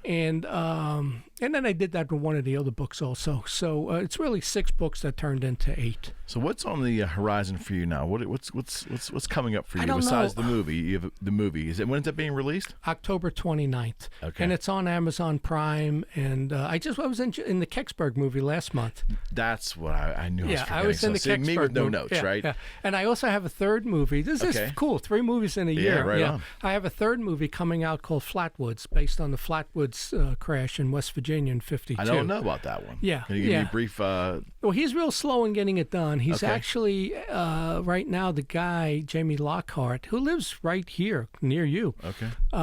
he is working on a TV series. He's an editor and a cameraman. Okay. And he does all my filming and stuff for free, basically. Wow. But I donate money towards his movie, so it's Fair kind enough. of Fair enough. barter system. What is the gist of the legend? It's Flatwoods? Well, Flatwoods, yeah. And, it's funny. A lot of people, they know Mothman, right? Uh-huh. In Point Pleasant. But prior to Mothman was Flatwoods in Flatwoods, West Virginia. And this is, again, a whole new lore to UFOs. Sure. There are people who say we battled UFOs during The Battle of L.A., right? Well, yeah, all of that during World War II, the Sure. glowing orbs and stuff that. But Frank Fascino does some research during the Korean War, and he said we lost 83 planes in North Korea fighting. We lost 61 planes over the U.S. in training missions, where we lost both pilots. Neither one of them ejected. Neither. So what his theory was, and he did a lot of research, there was a battle with UFOs in 52, right after the UFOs over D.C. in July. In September, we're actually, the whole time the Korean War is going on, we're fighting UFOs, and we can't beat them. But we nick a few, we hit a few. One comes down and crashes into Flatwoods, West Virginia. And there's a group of, I think it's 9 teenagers that see it. So, it's getting dark now, and they go to say, what is that? Because the woods are glowing, well, sure. So as they get closer, this creature is in a hover pod coming towards them over the hill. Well, first the dog runs up, and then all of a sudden the dog goes running back past them, like running for his life. And these 12-year-olds, and I think up to 15, some of the girls, they come over the crest of the hill. There's a creature there in a hover pod. He's like 8 feet tall, green skin, orange face, 3 claws, and he's in a hover pod, and it stinks of sulfur, okay. And the kids actually get sick. Their eyes get all red. They run back home, and they're vomiting. It was one of the episodes in Project Blue Book that just aired, Okay. So that's basically the story to what happened in Flatwoods. And what this guy is doing, he's making a Flatwoods movie, but it's based on like the grandchildren of the witnesses. That's cool. So it's set today, That's very but cool. it's set in the. So he's almost done with it. But so I'm in that movie. I'm in the Exorcist Prayer, which is about exorcism and the haunting in my house. Right. And let's talk about the Kecksburgh. Yeah, Before we wrap up, I want to talk about the Kecksburgh, because that's a very weighty, a very famous UFO story, period. Yeah. Did you debunk that, though? Yeah, I did. I am the most, I tell people I'm the most interesting man alive, but I'm also the most controversial man alive. But what's the story of Kecksburgh? Well, Kecksburgh was December 9th of 1965. Okay. And you get over Canada, Detroit, Ohio, and into Kecksburgh, something is coming down, like a meteor or something, space debris is coming down. It's picked up, it's interesting, it's picked up on radar in Canada, but not in the U.S. is the story. Come on, you tell me the Canadian Royal Air Force is better than the Air Force? Right. No. Right. So, but it veers to miss Pittsburgh. It veers, and that's how it ended up in Kecksburgh. Right. So it's coming down, it's glowing green, and it seems to have 4 jets on it. It looks like a 4-pointed star. And it comes down and crashes in Kecksburgh. And so then a couple of the locals, go into the woods to see what it is, but they're restricted then. The Army shows up, and they don't allow anybody in there. A couple of kids they snuck in there. But they see... what they claim was maybe 30 Army people, 3 Air Force officers, and then 4 guys in white suits carrying a big box. That was NASA. Wow. Okay. And the box was a lead box. So they went into the woods, and then they see blue arcing because they cut the thing open. Okay. So now the one story becomes... It's an alien craft taking to Wright-Patterson, and some bricklayer dropping bricks off sees a 3-fingered lizard alien on a gurney, and he sees the bell hovering in a warehouse. if that's true, but it turns into the UFO story. So, and I kind of bought into it. It's rated like the number 5 UFO case in the world, let's say. Let me ask you a question before I lose my train of thought. Is this part of the story of the German bell? Yep. It was almost. Is the time and the dimension the same, or is it many years prior? No, it's 65, so it's 20 years after the Nazis working on it. Someone got in the bell. And so then they're saying that, either it was time travel from 45 to 65, or we got the technology from, just like Roswell. We Understood. got and we are testing it. But I don't know if it's a time travel bell. Does it really have jets on it? And would it be burnt on flames? I don't know. Well, the whole thing was not to deviate, but just to clarify, the bell was a round structure, right? Well, it was more elongated but thick. Let's say the bell was 10 feet high and 6 feet wide. Did they have how it was pictured on TV? There was connected with chains on this to keep it round, from floating. Yeah, and then some energy hit it. Then it just poof, it was gone. Well, what they did was, and there's old German footage of it lifting off the ground.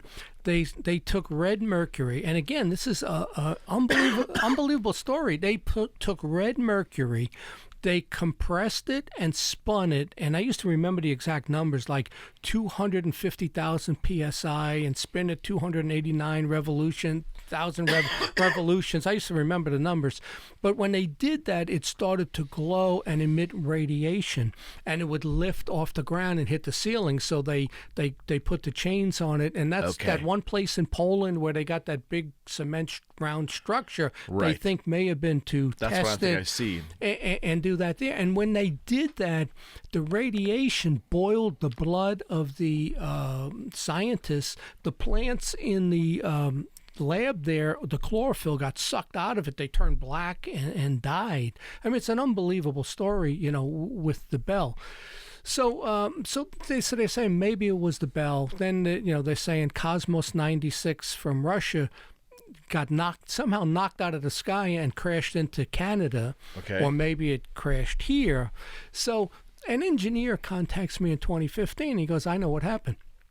I said, "Well, I'm going to critique you to the max before the head of MUFON in Pennsylvania says this ain't real." Right. Yeah.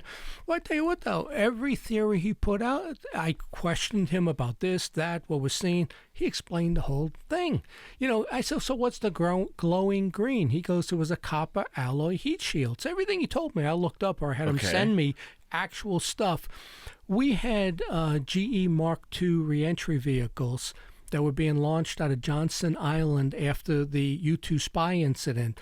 We started launching satellites over Russia to take pictures. And that's what we were doing for years. And he said, so I started looking at his documents. I go, "Well, look at this. On December 7th, there's one that's launched and immediately went 1/8 of a mile offline from where it was supposed to go." Mm-hmm. And I'm saying, so 39 hours when you take the time difference to Kecksburgh when it crashed from the launch. Right. And we found some like Pioneer launches that were like low Earth orbit or a little higher that came down days later. So I said, maybe the one from the 7th actually crashed on the 9th. Right. And that was his theory, not mine, but I found that fact in his notes. Okay. So he says, so I said, "Okay, what about the 4-pointed star?" He goes, "Well, it had 4 jets to navigate, and that one would go off to straighten it out." Right. I said, "Okay, so how did it bank and miss Pittsburgh?" It had remote control where it would shift its weight. And that's how they and I actually found in Air Force notes that they could get it within 100 yards of where they wanted it to crash. Yeah. Okay. And what it would do, it would shift its weight left to right and skim off the heavier low Earth atmosphere, and that would cause it to turn. Okay. So every single time I said, "Okay, so then it lands in the woods. What's the arcing?" They cut it open. Why would they cut it open? He said those guys were wearing radiation suits because it had an atomic generator in it, which is what powered it. So he said they had to get the atomic parts out of it into the lead box, which is what they carried out of the woods. every point he made added up. But the one thing we were able to prove was that it was never investigated by Blue Book. Now get that. One of the most famous crashes in UFO history was never investigated by Blue Book. Okay, because they were in on it. Yeah, they knew what it was. Okay, It was a satellite, and they couldn't let the Russians know that we were spying on them after what happened with the U-2. Right. So that's, I tell you, at that point I said, you know what? Next, when we do the UFO conference in 16 or 15, whatever it was, we're going to allow you to present that. Of course, the UFO believers didn't buy into it. No. But I tell you what, we explained every single aspect of everything that happened. So at this point, I kind of think that it was probably a spy satellite is what it was. Wow. How about that? Because that was a pretty famous story. Yeah. And I've done 4 episodes on TV saying it's aliens. Yeah, but you changed your mind based upon new facts, right? Yeah, and I don't know that anybody's ever going to present that version of it, But here's something very important that happened. The Tribune Review would not print our story in the living section or whatever entertainment section. They said it'll hurt the Kecksburgh Fire Department's fundraiser. I said, so let me get this. Truth fundraiser. Yeah. The Post-Gazette prints it because they don't care. They're in Pittsburgh. They don't care. They make it the front page of the living section on a Saturday or Sunday paper. Right. The guy, Majors, was the reporter, takes it. He was a military guy. He puts it up on the Stars and Stripes military. They put it front page on their website, Kecksburgh Solved, right? 6 months later, MUFON headquarters gets notified, and they forward the information to me. A guy up in Maine wants to talk to me. He knows who headed up the Kecksburgh investigation. So now think about this. Unsolved Mysteries did an episode. All of it, they never knew the truth. We locate a guy who knows who the Army officer was that headed, and we got the name. We got all the information. But he said he was told it was a Russian satellite. Now, that doesn't mean they told him the truth, because they wouldn't say it was an American one. So they said it's the Cosmos 96. And he stuck to his story that it was Cosmos 96, but I think it was ours. Wow. So it was cool. Very cool. Yeah. This has been great, pal. Absolutely. You can come back and see me again, right? Absolutely. For sure. And I can fill you in on exorcism. I've actually gone more into the haunted demonology side of things, but it's an unbelievable area that's totally true. But I still love the UFO stuff because I love a good story. Well, that's what we connected on too. And I'm waiting for the real proof until they show up and we can meet them and see. I'm not buying that there's life in space. This is interdimensional, And how they reach you? Obviously, your website, right? Yeah, just John Ventre. It's actually johnventre.blogspot.com. Okay. If you look me up on YouTube, there's 100 lectures and videos. There's plenty of information on this guy. But on my website, in the middle, is my actual YouTube site. It says free lectures, and there's 80 of them there. I actually filmed a pilot with a production company from Pittsburgh. Frequency was the name of it. The producer let me put the whole first episode up. Really? Yeah, it's called Frequency. You'll love this. Okay. It's a 5-girl rock band that tours the country. Okay. And when they're in cities, they check the newspaper and stuff for paranormal stuff and investigate it. So when they contacted me, I interviewed with them in Pittsburgh at the whatever that. Where they make movies, the producers, whatever's in there in Pittsburgh. I think they shut it down last year. Pittsburgh Film Institute. Yeah, that's what a film Commission. Institute. Yeah. So and then I gave them the idea. Okay, I see where you're headed with this. So where I fit in, I look at UFOs and demonology, and my friend Fred Sluker of West Virginia, MUFON, looks at Bigfoot and UFOs. I said, here's your angle. Put this in the movie, Charlie's Angels. You're out on the road and you call me and Fred and you ask, this is what we're encountering, and I'm Charlie, and I tell you.